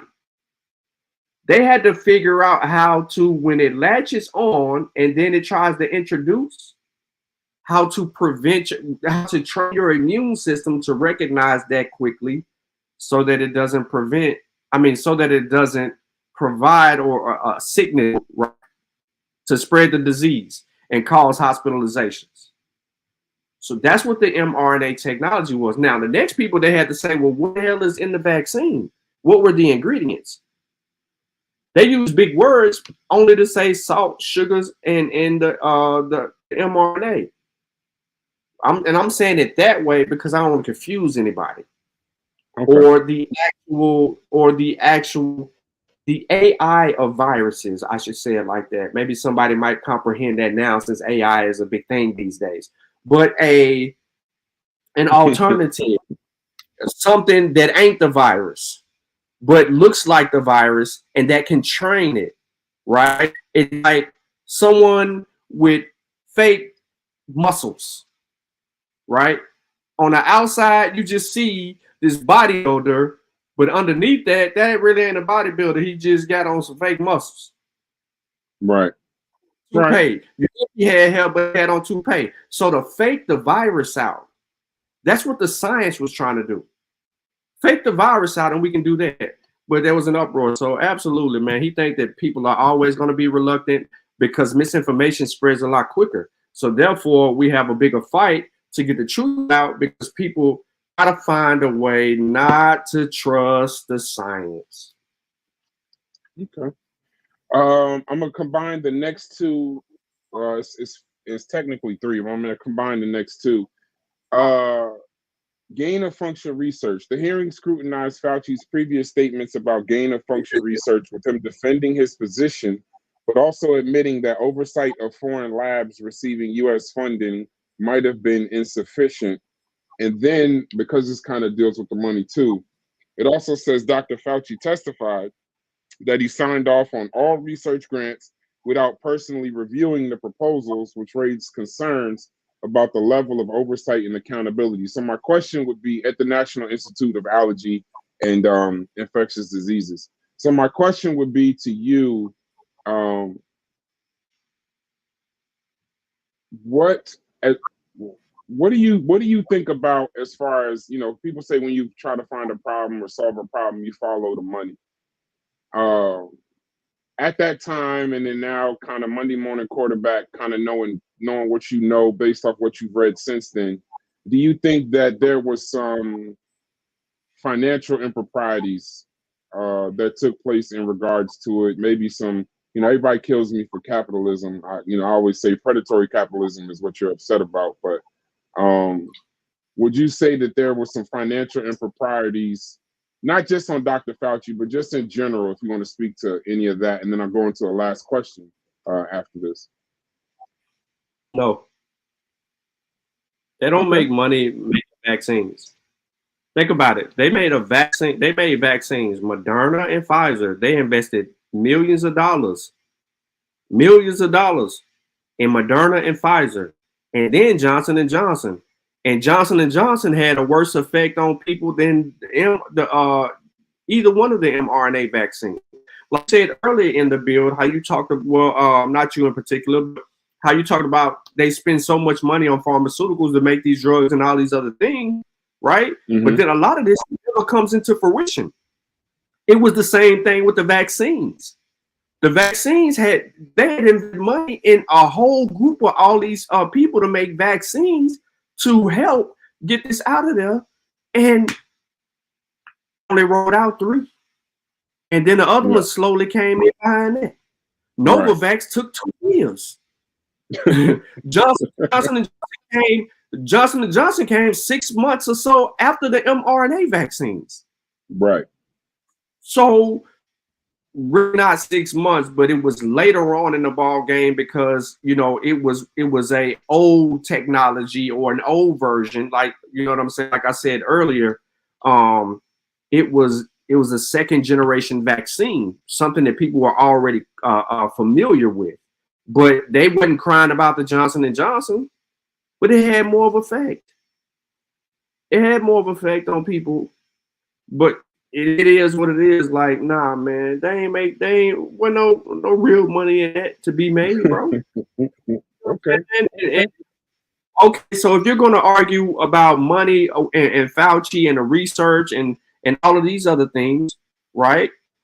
What all these government grants that go to these same people that are not named Fauci, that are in other fields like weapons and arms, construction jobs, and all the other likings that these individuals head on. You got to remember, what do they do on Capitol Hill, ladies and gentlemen? There are people up there that are bidding for potential to get their stuff passed through so that these jobs.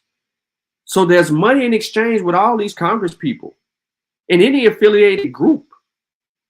So to think that this is not happening for research grants for in the field of virology, etc., you got to be out of your mind. So, no, man. Okay. And my last question before we get into before you say the last thing, I just want to remind people, this wasn't even about the science. This entire hearing wasn't even about the science. Listen to what's being asked and mentioned in this hearing. None of it is about the data. Say that one more time. None of the hearing is about the data. It is about everything other than the actual data. Like, what did we really learn about the virus? How did this continue to do this? Fauci wasn't even impressed about those things. Like, why did it have such an impact of being able to recognize and replicate itself so quickly? These are things that I think the people should have known, but none of that matters. None of it. It was an emotional fight for 3 days. It was politics at work about, you know, starting out your constituents. Who the hell goes on to Capitol Hill and then we talking about social distancing masks, bro. We had over 1 million people die. You laying that for Fauci until you're ready to get on a goddamn stand and argue with Fauci over this and say, "No, we blaming you for the people dying because you wasn't prepared. You didn't have the hospitals ready." Bro, do you know how many people were in hospitals? They ran out of beds. Yeah, I know. I was in the tri-state area. I know those stories about the vans filled with bodies in New York and bodies in the street. That wasn't fake. That was real talk. There was meat trucks and whatnot. Even in New Jersey, it was tough. All right, the last question on this topic, in regards to Fauci hearings, and I want to say, man, I really appreciate. For those that don't know, you're taking your time away. I'll let you share what the event is, but Shawn is taking his time away from a very important event to do this interview. So like, share, subscribe, follow his channel. The links for all of the things in MOSSI Warrior Clan are in the chat. The Kofi Posside, the newest book, is in the chat. I'm gonna get him out of here because I know the level of the event that he's taking his time away from. So I appreciate it, and I appreciate you for being our first interview. So I'm gonna keep you for about another 40 minutes if you don't mind. The last question is in regards to the lab leak hypothesis. This is one of the, yeah, I know. That's what you see why I saved it for last. So apparently, Dr. Fauci recognized that the lab leak hypothesis regarding the origins of COVID-19 should not be dismissed as a conspiracy theory, indicating a shift from his earlier stance, which had downplayed this possibility. So for those that don't know, amongst all the other conspiracy theories at the time was that there was this lab in Wuhan, China, that was under the oversight of Dr. Fauci and the NIH, and that it was leaked. The virus was leaked basically as a test, as a, to see, or by accident, but that there was a lab leak. And that during the pandemic, he struck down vehemently the idea of that in these hearings. He didn't backtrack fully, but he did say that, it shouldn't be dismissed as a conspiracy theory. And what do you say to that? Fauci is being Fauci. And what I mean by that is, that he's not going to use 100% certainty on anything. He's not going to dismiss. Right. He's not going to dismiss the thought of that. But he is also well aware that the origins of this virus, now that we have even more knowledge of this virus, and we can look at it under a microscope and detect it and look at all these things, which is what we've been doing since it broke out. We knew, and I go back to what I said earlier, the receptor binding domain, at what site of the virus could have been manipulated, right? Manipulated and made violent. Well, when you look at the virus under a microscope, the data showed that there was no tampering or infusion of anything, that it was from nature. It has been from nature. So now that we understand that it was from nature, we can progress forward, whether it leaked from a lab or not. That's just a debatable thing, man. They don't know where they know where a lot of these viruses come from. And I posted something on my community page on Science with Shawn, because there was some newly discovered viruses in Antarctica, that were found recently, as of yesterday. Right. But people who know that we know that if you dig in ice, bro, you're gonna break up something, and you're gonna uncover something that has been captured and stored there for quite some time. We can't see These small particles, no matter what, they smaller than a mosquito. We can't see them. It's an invisible fight. So to the whole origin thing, yeah, you don't rule out everything. You always want to keep a door open or cracked. Right. And all he basically did was leave the door cracked. He didn't close it on it. He just left it cracked because he knew that the data that we have, like mapping this out, is just like anyone familiar with DNA, how DNA works, ladies and gentlemen, right? It takes you to land. So you follow the data. The data that was done by independent investigators took us away from the lab, found the migrational patterns of lineage A and lineage B. Lineage A and lineage B were nowhere near the lab. The lab was on the other side of town.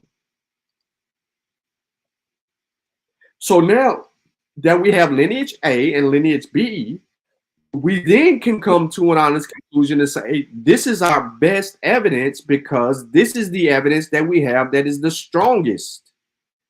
It leaking from a lab is the smallest. The argument of a lab leak sparks from someone getting sick at the lab and going to a hospital, ladies and gentlemen. That is the quote unquote lab leak that they found out later on in their investigation that there was someone who potentially had got exposed to a potential virus and it ended up in the hospital. And that is where this outbreak occurred and started. But it still had to originate from nature.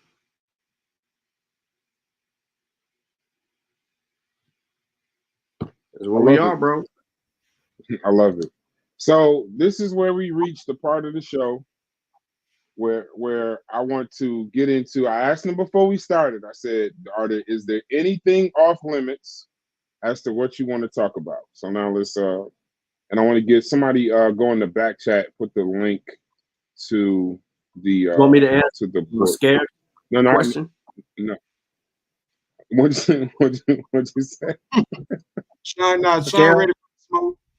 Yeah. No, Preston, your reputation has come with like I said, I'm new to the community. I've gotten my I have to get a lot of my updates from DQ and hits and different people. Matter of fact, shout out to Sosa and plug in Sosa World TV. You got to get your avatar piece to you. So lately in the community, let's get everybody back up. Let's go. Because I'm pretty sure, and I want to tell you something, bro. Powerful interview. Powerful. I think a lot of times people get so caught up in the mess, they don't care about the message. And I actually want to make sure that the message gets seen, that the message gets heard, that that it doesn't get caught up in all of the mess. One of the things in this particular community, I'm new to it, and I notice a lot of times there are good messages in there, but there's so much personal stuff going on. Yeah, put Sosa's shout to the pseudo killers, shouts to Unc, and this is where we are gonna put the link in the chat for you to come in and ask questions. I implore you to keep it respectful. The star is already in the building, so we're not interested in any stars that want to hit the link and make it their show. Respect our platform. But I would be remiss if I didn't open it up to the chat, the people who gave us their time to these last hour and some change. So I got some personal questions. I don't know if they do. Lately, there's been this conversation of research. And we did a show on ChatGPT, how it's not God. I'm really not liking the fact that I'm being credited with the person that named it God in the first place because it's infallible and all of this, that, and the third. And you know, finding out, you know, doing my own thoughts on it and looking into it a little further, I've walked that back vehemently. But now, even walking that back, you know, it's being that ChatGPT can't be used for research per se. So it's a two-part question. What are your thoughts on ChatGPT and research, specifically in the conscious community? And then the last question would be to that question, a two-part question would be, why do you think that academia can be overthrown by people outside of it? So basically people without degrees and stuff like that. So get into the like autodidacts and self-taught people per se. But that's the second part of the question. But go into your thoughts on ChatGPT and research. Go ahead and go. And then I'm gonna drop the link in a second for anybody who wants to come in. But like I said, star of the show is already here. We don't need you know, Luca is here. We don't need Kyrie's to join the chat. So go ahead, Sean. Yeah, so ChatGPT is too new and it's limited. It admits that it has errors, failed the bar, right? People thought that it passed the bar, it failed the bar, and it had below standard rates, scores.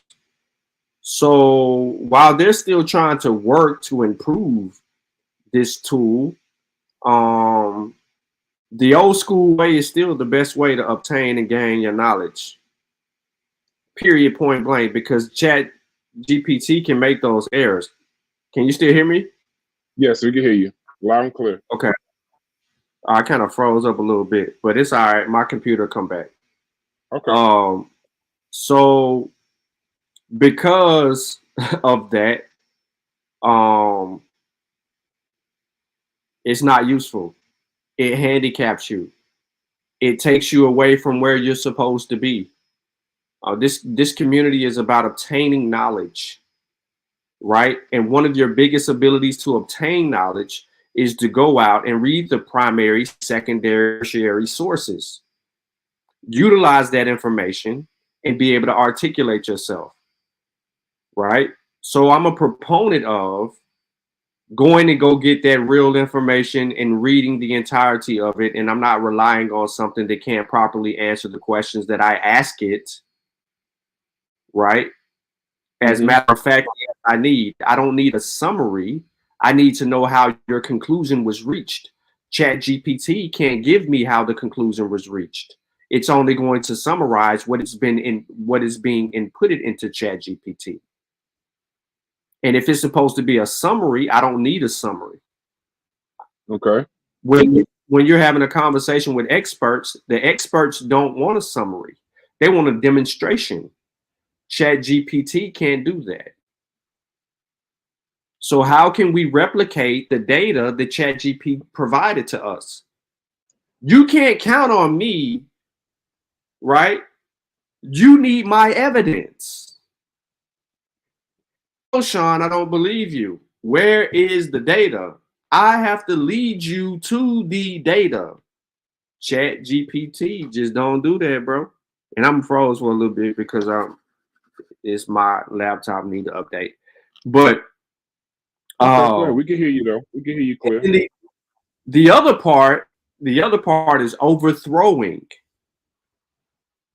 I love this question because what do you think that the talented 10th was doing when they obtained PhD knowledge and information and learned how the experts were obtaining their information and arguing it during the time?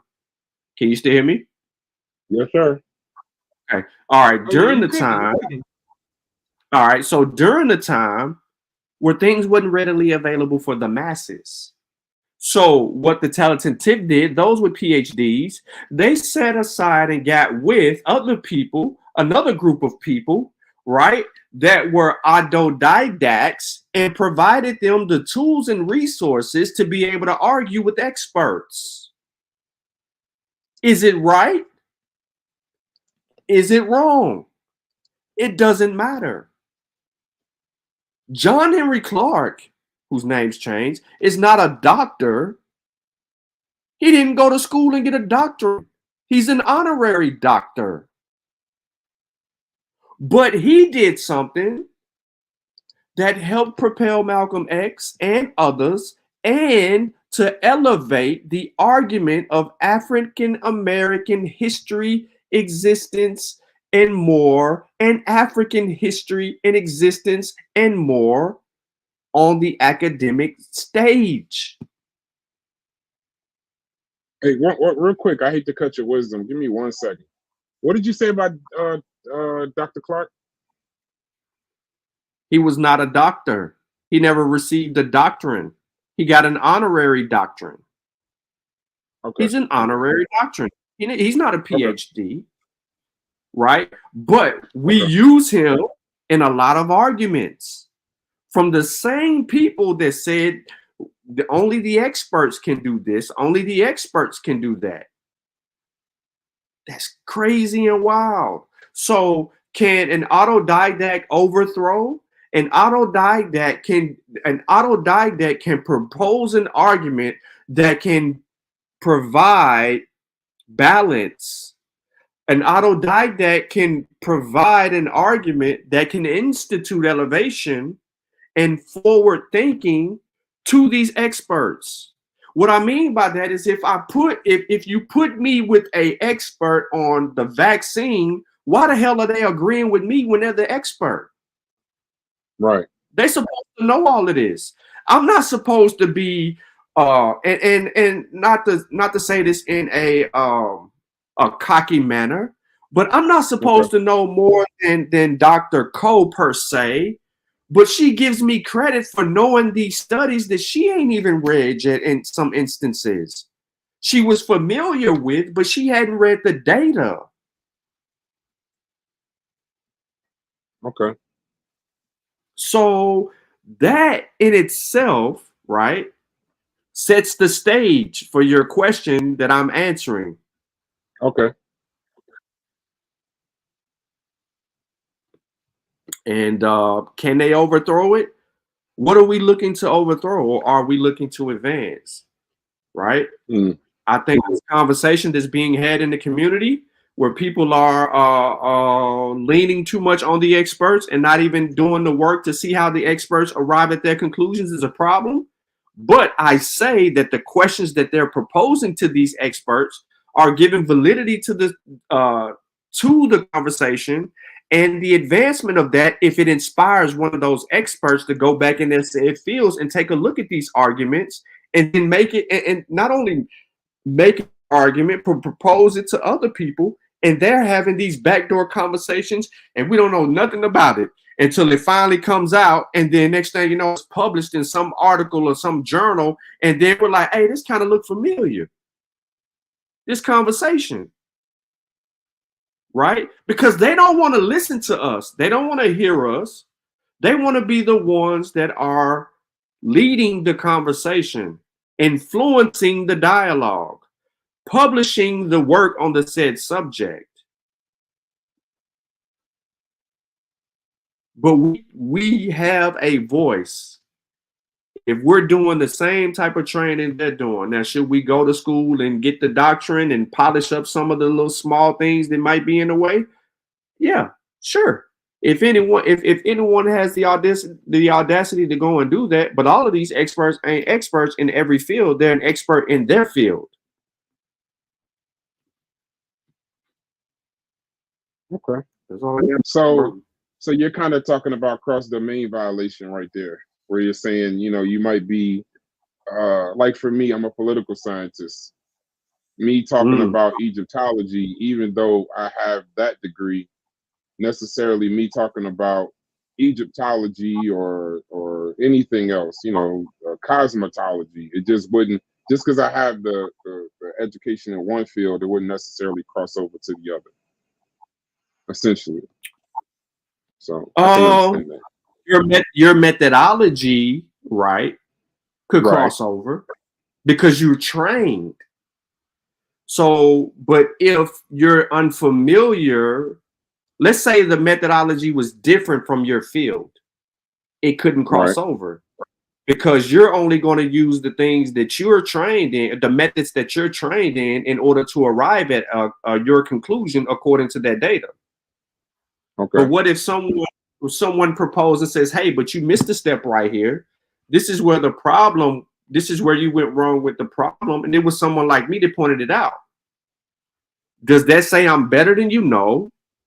It just says that the way that you arrived at your conclusion wasn't according to the proper method. You used the methodology, but you didn't arrive at it. So I'm going to give you an example. Dr. Vincent Racaniello told us, everybody, don't trust me, trust the data, trust the science. When he said this and kept saying this during the pandemic, his goal was to get you to get out of your own way and understand how to arrive at a conclusion according to the data, not feelings, not emotions, not the news media. Tune all of that out. How we get here, that's what's important. So, can we do something? If we have the opportunity to do it, I think that a lot of stuff we can do it. Now, let me give you an example. I watched Unk do it live. I watched Unk next to an expert correct an expert about evolution. Live. He can't run from that. He taught the expert something. And the expert had to bag back and said, you know what, you're right. So can we do things like that? Absolutely. Unc ain't went to no school for that. But what got him there was his research on the subject matter and that training over and over, and that methodology over and over to recognize where this guy got something wrong and be able to point it out and correct it. That ain't the only situation. What about calling curators at museums and correcting the curators? That has happened numerous times with different people in the MOSSI Warrior clan. It happened for Black Panther, and it happened for Smash Rockwell in another instance. These are autodidacts correcting people that are trained in these fields. That ain't even it. It gets even better than that. Me and Unc went on a whole god dang it bang on everybody campaign. And we're talking to people with degrees and PhDs in certain fields, and we're getting on the same platforms with them, and we beating them up over the vaccine stuff. No one said a squeaky word. But you got two people that have trained themselves to be able to go shoulder to shoulder and toe to toe with these said quote unquote experts, and we get them. So my point is that do we get everything right? No, I don't think we get everything right. Can we overthrow some shit? Bro, if we have the opportunity to be able to do it and it can be argued academically, absolutely. Because there's some, you got to think, these dudes got education in other fields. Computer science is not something that's easy. Wujawu and Asar are like computer science people. Sanjetti then went to school and is in the field, the medical field. He's got training. He's got the tutelage, right? So to dismiss their arguments, to say that they can't propose an argument to sit on a flat plane is ridiculous. When individually, in certain instances, we've had no problem standing up to these people. I'm finna hit you with something, and I just want to remind the viewers of this.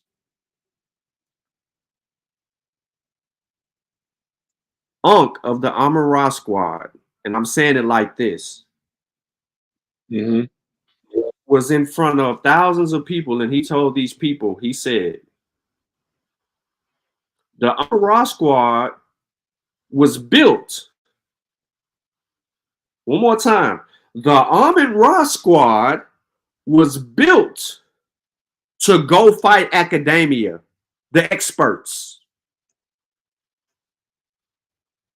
So now you bring that. That was the rallying cry, bro, for years. We're assembled to take on bigger fish. Not just beat up on y'all, but bigger fish. Now it's a different kind of a conversation going on by my brother. And it is what Wujawu didn't refuse the vaccine, bro. Who said Wujawu refused the vaccine? Wujawu was Omar Reed. Omar, nah, I think you you messed that up. Now, Omar said that first of all, Wujawu did get the vaccine. We pressed him on and we got our answer up out of him. He did get the vaccine. All right. Cool. So as far as Unc said he was wrong on that, you know why Unc said he was wrong on that? Because there's no more Armored Squad. If there was an Armored Squad, Unc Chess would still be out the furthest because he knows the type of tutelage when they assemble and tackle a research question or research questions that they would be able to attack them in the right way and be able to handle people like that. And he's absolutely incorrect by saying that he don't feel like that no more. When if you bring in an evolutionary biologist and they mess something up on evolution, guess who's gonna be the loudest person on that show? Not super loud, but who's gonna be like, I gave him a run for his money. It's gonna be So I don't want to hear all of that. He's saying that for y'all, but behind the scenes, come on, bro. I know So overall, let me ask you a question. Overall, your thoughts as far as, you know, in regards to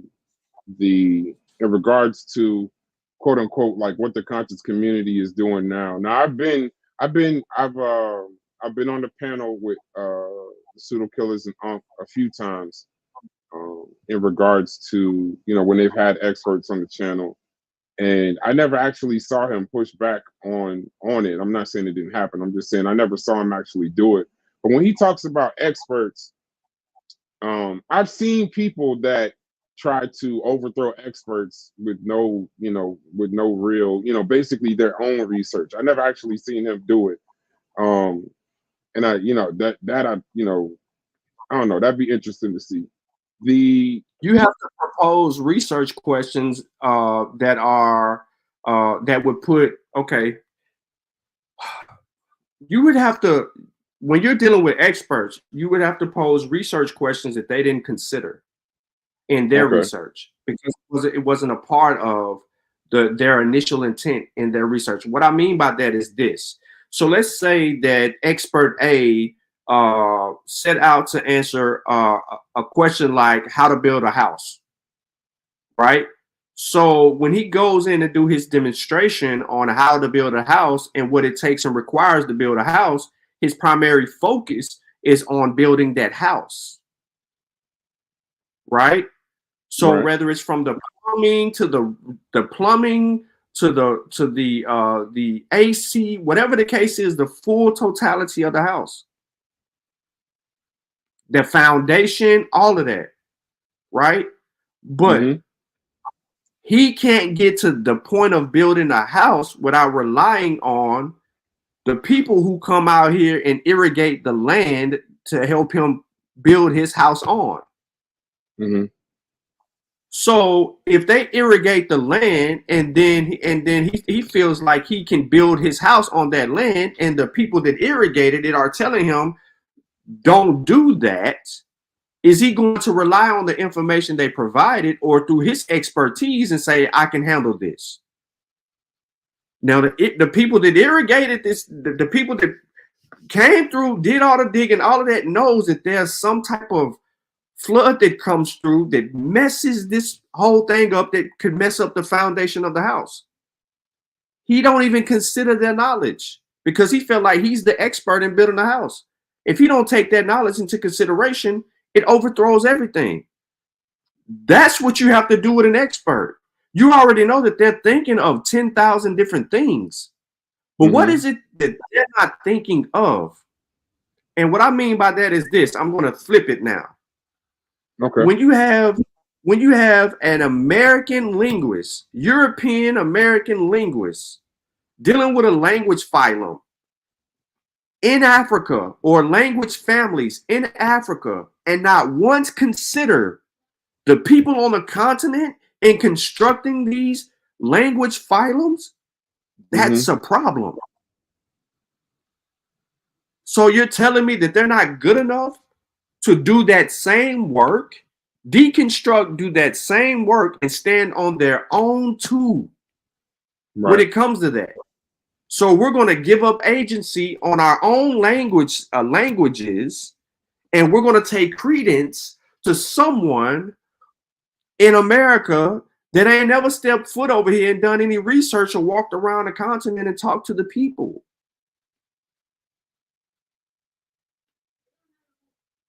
Make it make sense.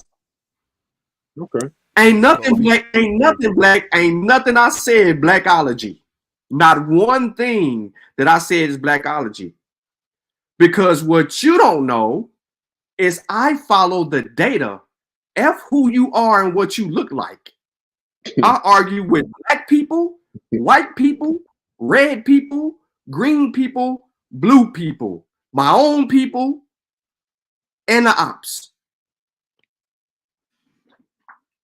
This dude. Peace to Kofi. Welcome to the panel. Hold on, yeah, I wanna introduce somebody. We have, and this is my first time meeting you, good brother. This is Kofi Potside TV. I've heard your name 5,000 times.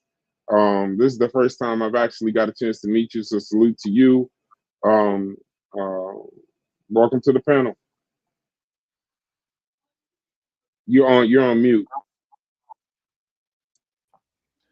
Yeah, peace. How y'all doing? How you doing, brother?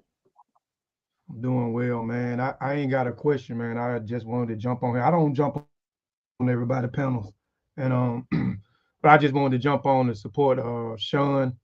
And somebody told me about y'all platform last night. I was actually talking about whether coming and watching the interview with my brother, because I don't agree with a lot of antics that goes on in the conscious community. That's why you don't see me on the MOSSI channel as much as I used to be on the MOSSI channel, or even on my channel as much anymore, because I disagree with a lot of things that goes on in the conscious community. So I'm leery about wasting my time and watching, people go at it, you know what I'm saying? But exactly. Somebody told me y'all platform was a great platform. So I said, you know what, I'm go ahead and subscribe to the channel, hit the notification bell, so when y'all go live, and I can support my brother and come on here and watch, and watch it, and it be and hopefully it be a platform that has respect for my brothers, respect for others, and this platform has integrity. So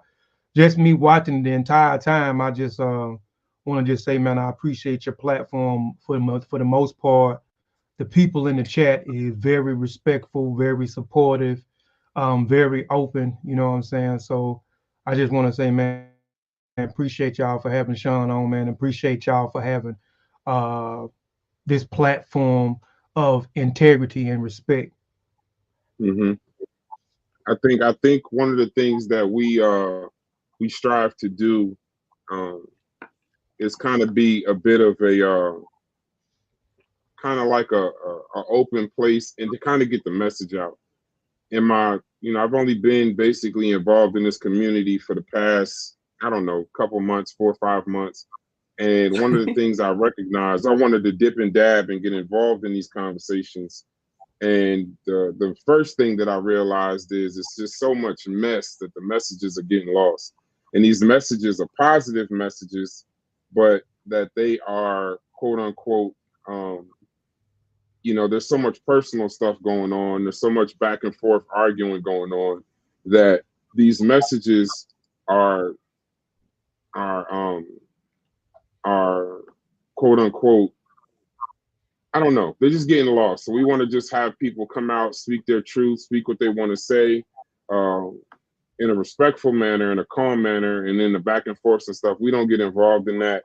That's why we're not really taking stances. Purely media, but not it's unadulterated media. I want to hear the message directly from the people that are saying it, and then if they want to go and do whatever they want to do on their channels, they can go and do that. So I appreciate you for coming out. I appreciate you, and the fact that I know that you don't come out that much means even more.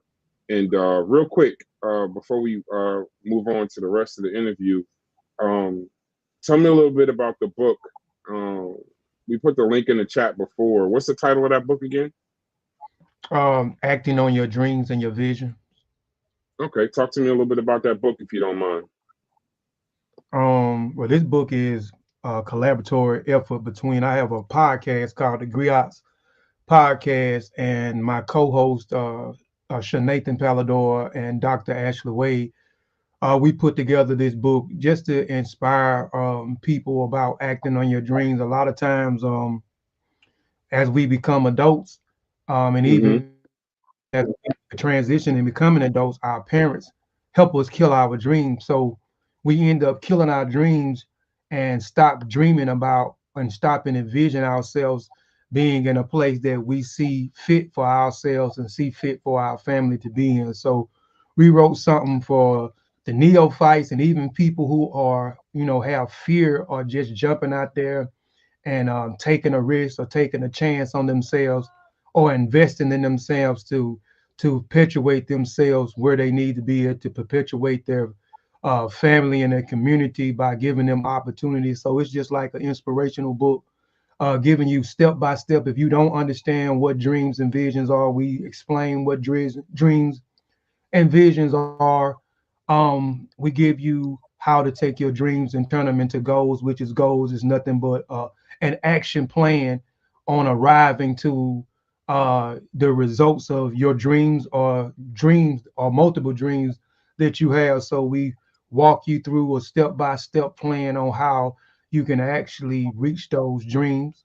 So, it's just like a, self-help book, man, where we just helping people, man, and killing the fear, just making it important that it's okay to be scared, but how to overcome your fear and how to reach for the stars, man. If you see or envision yourself or having this and that, you actually can obtain it. But you got to have a work ethic. You got to have discipline. You got to have tunnel vision. You have to seek out mentors. You have to seek out teachers. You have to put yourself in the place. That means you have to travel. You can't be behind a computer. You can't be sitting at the house. You have to put your face in the place, right? So, that's basically a summary about the book. Hey, I got a question before y'all ask them. I got a question. So, Kofi, go ahead. On page 33, in this book, you said my fear didn't leave until I joined the Masonic Lodge in 2006. But since joining the lodge in 2006, did other fears grow? Yeah, plenty of fears grew. When I first came in this space of the conscious community, I was scared to go. I was scared of my own abilities. That means I became an avid reader, and I live by my phrase, as I learn, we all learn.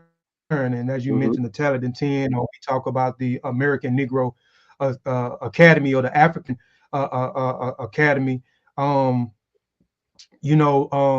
believe in what they did, and that was, as we grow and learn things, it's our duty to share that information with other people. So I feared that I wasn't going to be able to hit the target, or I feared of doing that alone. So most of the time when I first came in 2015, you was right there beside me the entire time. 2016, 17, it was me and you. I wouldn't come on unless you came on. So but I no longer have that fear. I can get on a panel by myself and rock out with myself, and I believe in myself, in the abilities that I have and how I can convey and reach other people now. So I did develop a fear behind this computer screen at one point in time, but no longer have that fear.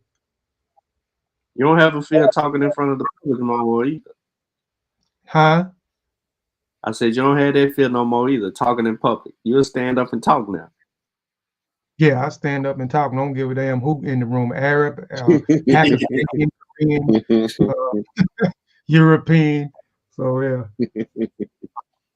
False No, evidence appearing real. I brought that up because that's a part of the book, y'all, and that's important to know that. You know what I mean? So it is what it is. And yeah, Fetty, we know you knew, bro. Just based on how you respond and converse in the chat, we know that you knew. And we don't know what you mean by "it's this bad" because we don't follow this bad. We do proper research methodology and we follow the data. We don't get hung up on anybody's color or who's saying when, what, where, and how. But we also abide by strict scientific rule that methodology precedes all things. And without that proper research methodology, you can't come to an honest conclusion on something. So how could you confirm or agree with something that you can't demonstrate? So you got to be able to do all of that. Yeah, you're right. You would smoke me. You would smoke me in a debate, bro. You would. Try your luck. I think You'll lose. I think one of the no, go ahead, boss. No, I'm good. I'm good. You got this. You got I this. think one of the things in the community that I fight with, and it's kind of where, and I understand where Kofi is coming from.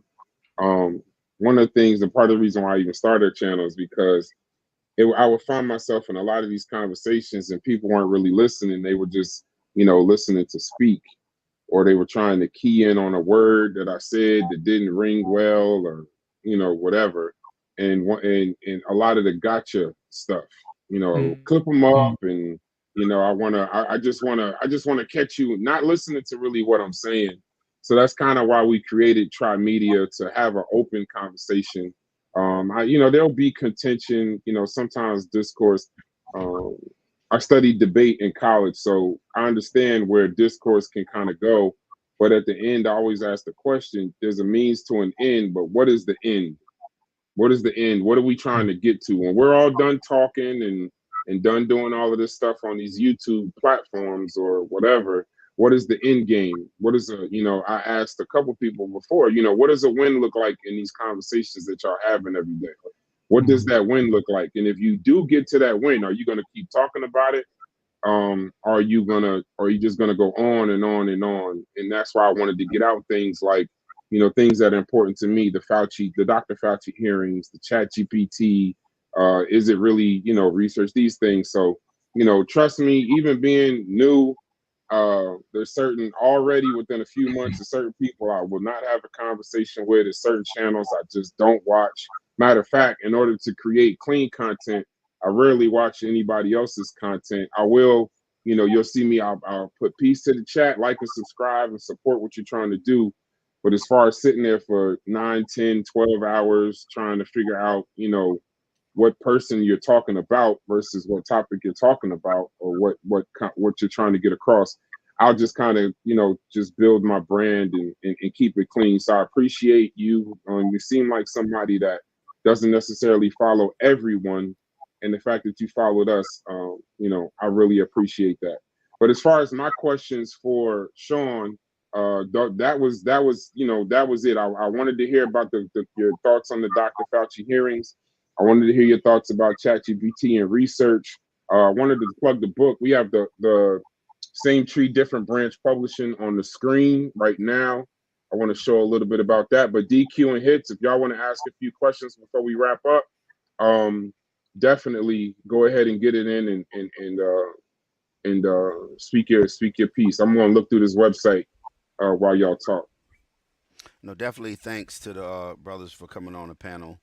We're also trying to get some sisters to come on the panel and have different discussions. Thanks to everybody in the chat, everyone who subscribed and followed us throughout this process. If there's anything that we left out, I'd want Shawn and Kofi to speak on it, or if there's anything that they want to let us know that maybe we glossed over too quickly that they just want to, drill down a little bit further on. But definitely appreciate, both you brothers. Well, for me, DQ. bro, it's Oh, my fault. Go ahead, Sean. yeah. For me though, it's all right. So this whole thing about research, like who's doing research and who's not doing research. Like I said before, bro, it's about methods. In order for you to even begin to do research, you have to have a methodology. And that methodology has to be replicated. Meaning, if I'm researching a subject matter and then I come to at the end of that, my conclusion is X, Y, and Z. Everybody on the panel should be able to follow that same methodology and end up with that same result. If you fail to come to the same conclusion that I did according to the data, then I either did something wrong or you did something wrong along those lines, right? So now either I have to go back and correct those steps or you have to go back and correct those steps. But the onus would only be on that which was not replicable. Now, if all four of us or five did the same study and followed the same steps, and only 4 out of the 5 of us came to the same conclusion, then we look at the one person's body of work and see what happened with them. But that's what the field of research and science is telling you, right? When studies came out about the pandemic, and I'm using this as an example, there were studies that had biased research done, then was later exposed, and then it was scrutinized, and then those studies were rejected by scientific journals, but they were printed in there first, right? But somebody had to go back and do the study, regurgitate the work. We say that as if it's a bad thing. But if we cannot regurgitate the work, then it is not real work. We have to replicate and reproduce. So therefore, you know what I'm saying? People that claim that people ain't doing research are the same people that ain't doing research in other fields. So you got to be careful with what you say because you put yourself on a plane to where you can easily be refuted and debunked. And I'm doing all of that. That's my claim to fame is that I will take your claim, break your claim down, and then demonstrate how we actually get to X, Y, and Z. I'm not even here to play with people's emotions or anything like that. It's all about the truth. So there's things that you're clicking on right there on the website. And before I think it's DQ, I think you got to go next. There's things that you're writing there. So a lot of this, and you thank you. I'm glad you clicked on that book. This book, Kofi wrote this book right here. Kofi, why is it titled As I Learn, We All Learn? You know, again, it's a play off of each one, teach one. And it's influence, again, from the American Negro Academy, the Talented 10, W.D. Du Bois, Carter G. Wilson, et cetera, et cetera. It's important as we continue to learn, read and learn and understand proper research. Again, you keep talking about methodology. A lot of people that's on these different platforms don't understand research, don't understand methodology. So once you get a grasp of understanding proper research and methodology, you know, I believe that is truly our right to share that information with other people. And as you share that information, you only heighten your own information. You're actually teaching yourself twice, and that's another benefit by sharing information. You're teaching yourself twice, right? So nice. That's why I wrote that book. I like that, teaching yourself twice. Y'all go ahead. I'm going shop. Y'all talk. Go ahead, DQ. He might not be there. But Kofi, go ahead. You know, if you want to talk about something more specific that maybe we didn't cover, and you want to leave us with an impression, that's fine, brother. What's going on? What's the future? What's the future of the MOSSI Warrior Clan Kofi Pasai research team? What is the, do you have any projects coming up? Or I know the mission, I know what you're trying to get across. What is the future looking like? The near future and the distant future looking like, as far as the work or any plans you guys got going on? All right. Well, I'll go first. And I'll let my brother Sean go. The MOSSI and the Kofi Paisai research team is not just about being online. I'm not online as much anymore, like I said, because of a lot of things that goes on, but we are doing things outside of it. So we have a lot of things coming up, like this you on there right now in the publishing company. The publishing company been in existence for 4 years. The publishing company is thriving. I mean, thriving. So we are giving people an opportunity for people that look just like us who never thought that they can write a book. So we are publishing people books, coaching people, we're ghostwriting books. So we're doing things and giving people a chance who never thought they'll be able to publish a book. The bookstore, we got a bookstore coming soon, a coffee/bookstore that'll be at the top of the year, where we'll be providing a safe space for people that likes to read, a space for colleges and high schools to come in.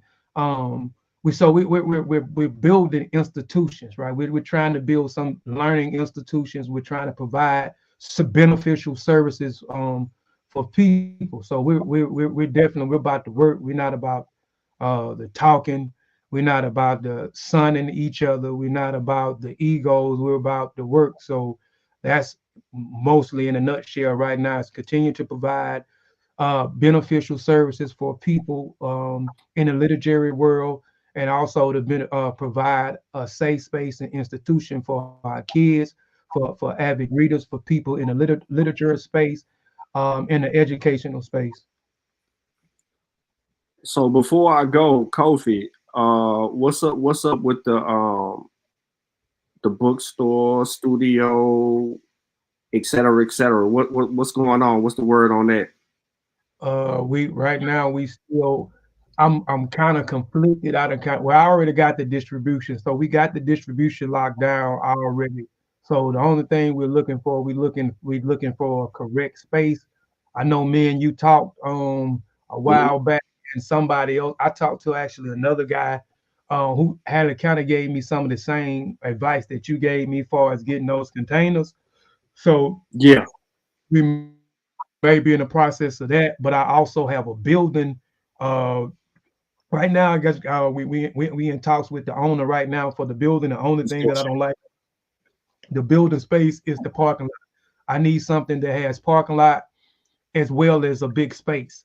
So we got the big space, we just don't have the parking lot. So I don't know if we're going to actually go through with that. But if we go ahead and go through with that at the top of January, we got some renovations to do inside of the building. So once we get the renovation and stuff, the top of January or somewhere around February, the coffee/bookstore actually we'll be open. We'll be open, and I'll be inviting a bunch of people to come down for the grand opening. Like I said, it's gonna be a safe space. I mean, and we're gonna have authors. My goal is also to have independent authors to come down. You know, I want to be able to showcase a lot of the indie authors. You know, I rock with the traditional authors, but I want to highlight more a lot of the indie authors and the self-published authors don't get a lot of necessarily shine. So I want to be able to provide a space where they're able to come down and connect with the people who support them in their projects that they have going on. Gotcha. Just ditto, just everything Kofi basically said. This is what we into.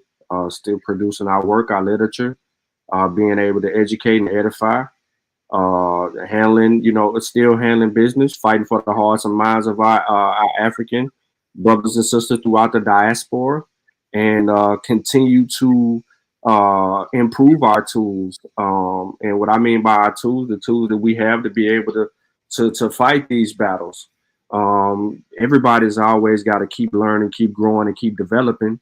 So you use the proper research methods to the best of your abilities, and you don't have a problem with anything. You keep your circle small so that you can actually do your work and And you know what I'm saying? Don't get caught up in a lot of the foolishness. I think that's where I've been at lately these days is I've been avoiding a lot of the headaches because they really ain't doing the work. It looks good to I mean, it sounds good in front of an audience, rather, you know, of 100, few hundred people. But are you really doing that work, or is this all this, that, or the third? But I'm not looking for any type of clout from anyone. And I don't think the MOSSI will ever look for clout from anyone. You know, we just gonna do our work. There's some trips that we're going to be making in the future, putting our feet in places that can continue to help us obtain field research to verify our findings and expert findings and be able to substantiate how the how this evidence impacts our existence and our struggles here in the Americas and throughout the diaspora.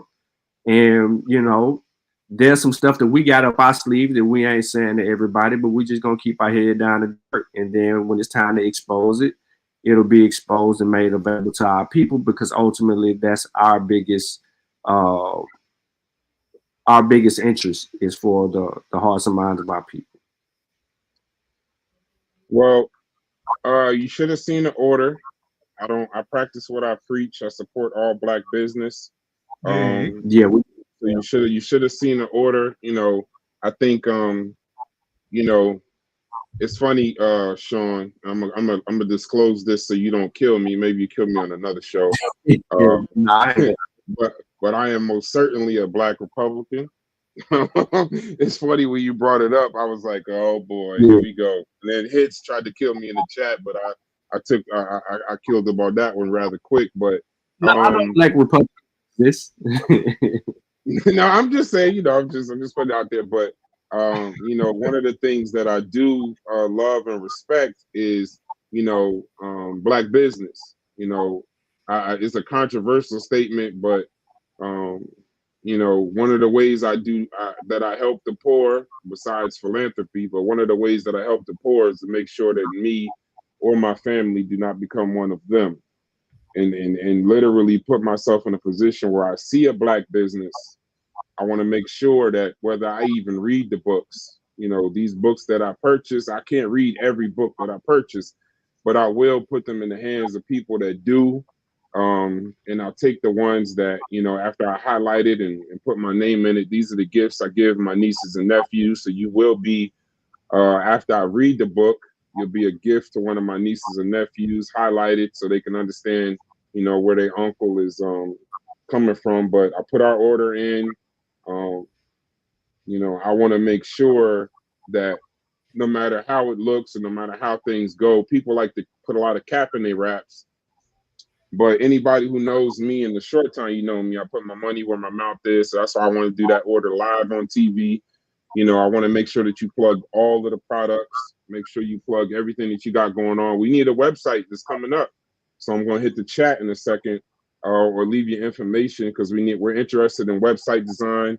One of the first things we did in Tri Media was DQ. Fishing is near and dear to his heart. So we put out a book, and he published a book within 30 to 45 days. We're probably now at about 250 copies sold since the first of the year.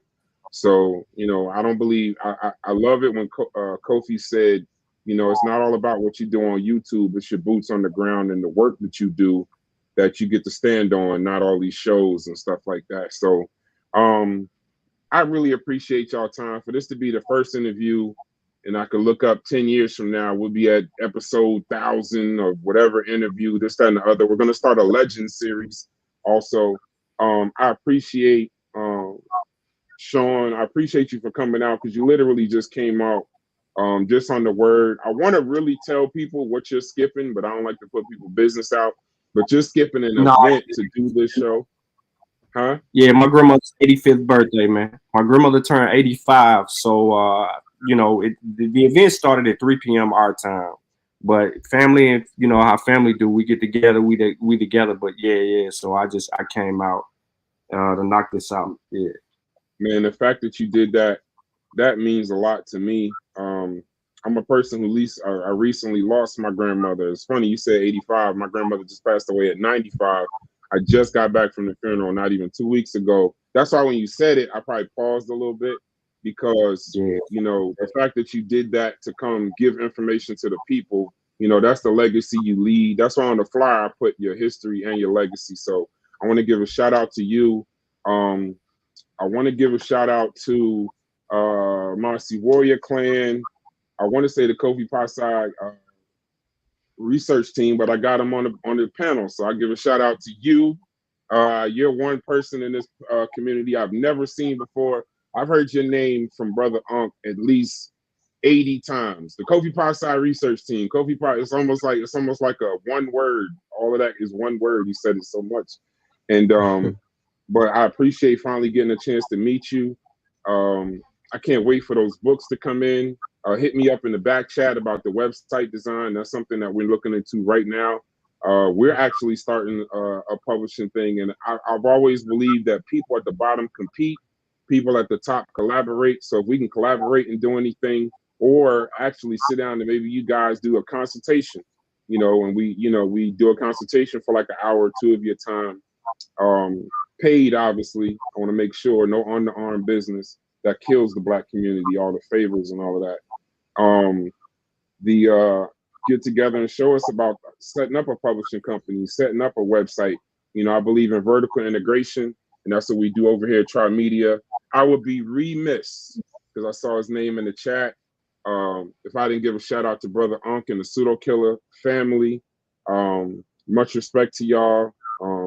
They'll always be loved there. I wouldn't have met my business partners without being a part of the Pseudo Killers and being in that Discord. And hopefully we can collaborate on some things in the future. So, Sean, you are our guest of honor. You could take us out with any quote that you want to give or anything like that. But other than that, we're going to close out. So, Sean, take about 2-3 minutes or 23 minutes, whatever you need. Go ahead and take us out. I'm going to keep it short and simple, man. So I appreciate the opportunity being the first. Really honored and appreciate that. Humbled by that, man. So, you know, hopefully this interview goes to a lot of people and we continue to share your information and get your build up and the whole 9 yards. My quote is, you do today what others won't, so you can have tomorrow what others won't. And that's why we need that. Man, I appreciate y'all for coming out. And Kofi, I cannot tell you enough. I appreciate that, you know, this is the first opportunity that I got to meet you. We got to break bread, do some business, and hopefully we could collaborate on some business in the future. Thank you for coming out. Thanks to the chat. We love y'all. Omar, Thurman, all my day ones, and the people putting the links in the chat. And we out. DQ. Look. Dumping my Swisher guts on my high school diploma. Knowing I'm highly educated from my aroma. Don't know where it's coming from, but I know it's marijuana. And you can smell the leaves in the room. Check. Look, I got a new weed strand, come from New Zealand. It's a new weed brand from my new weed man. Connected to the growers, I'm a true weed fan. I'm a true weed stan. Green thumb and green hand. Jammin' Leaf Village, I'm a cool geek, man. I got a smooth freak who chillin' for a cool week, man. Running through them papers like a Newsweek thing.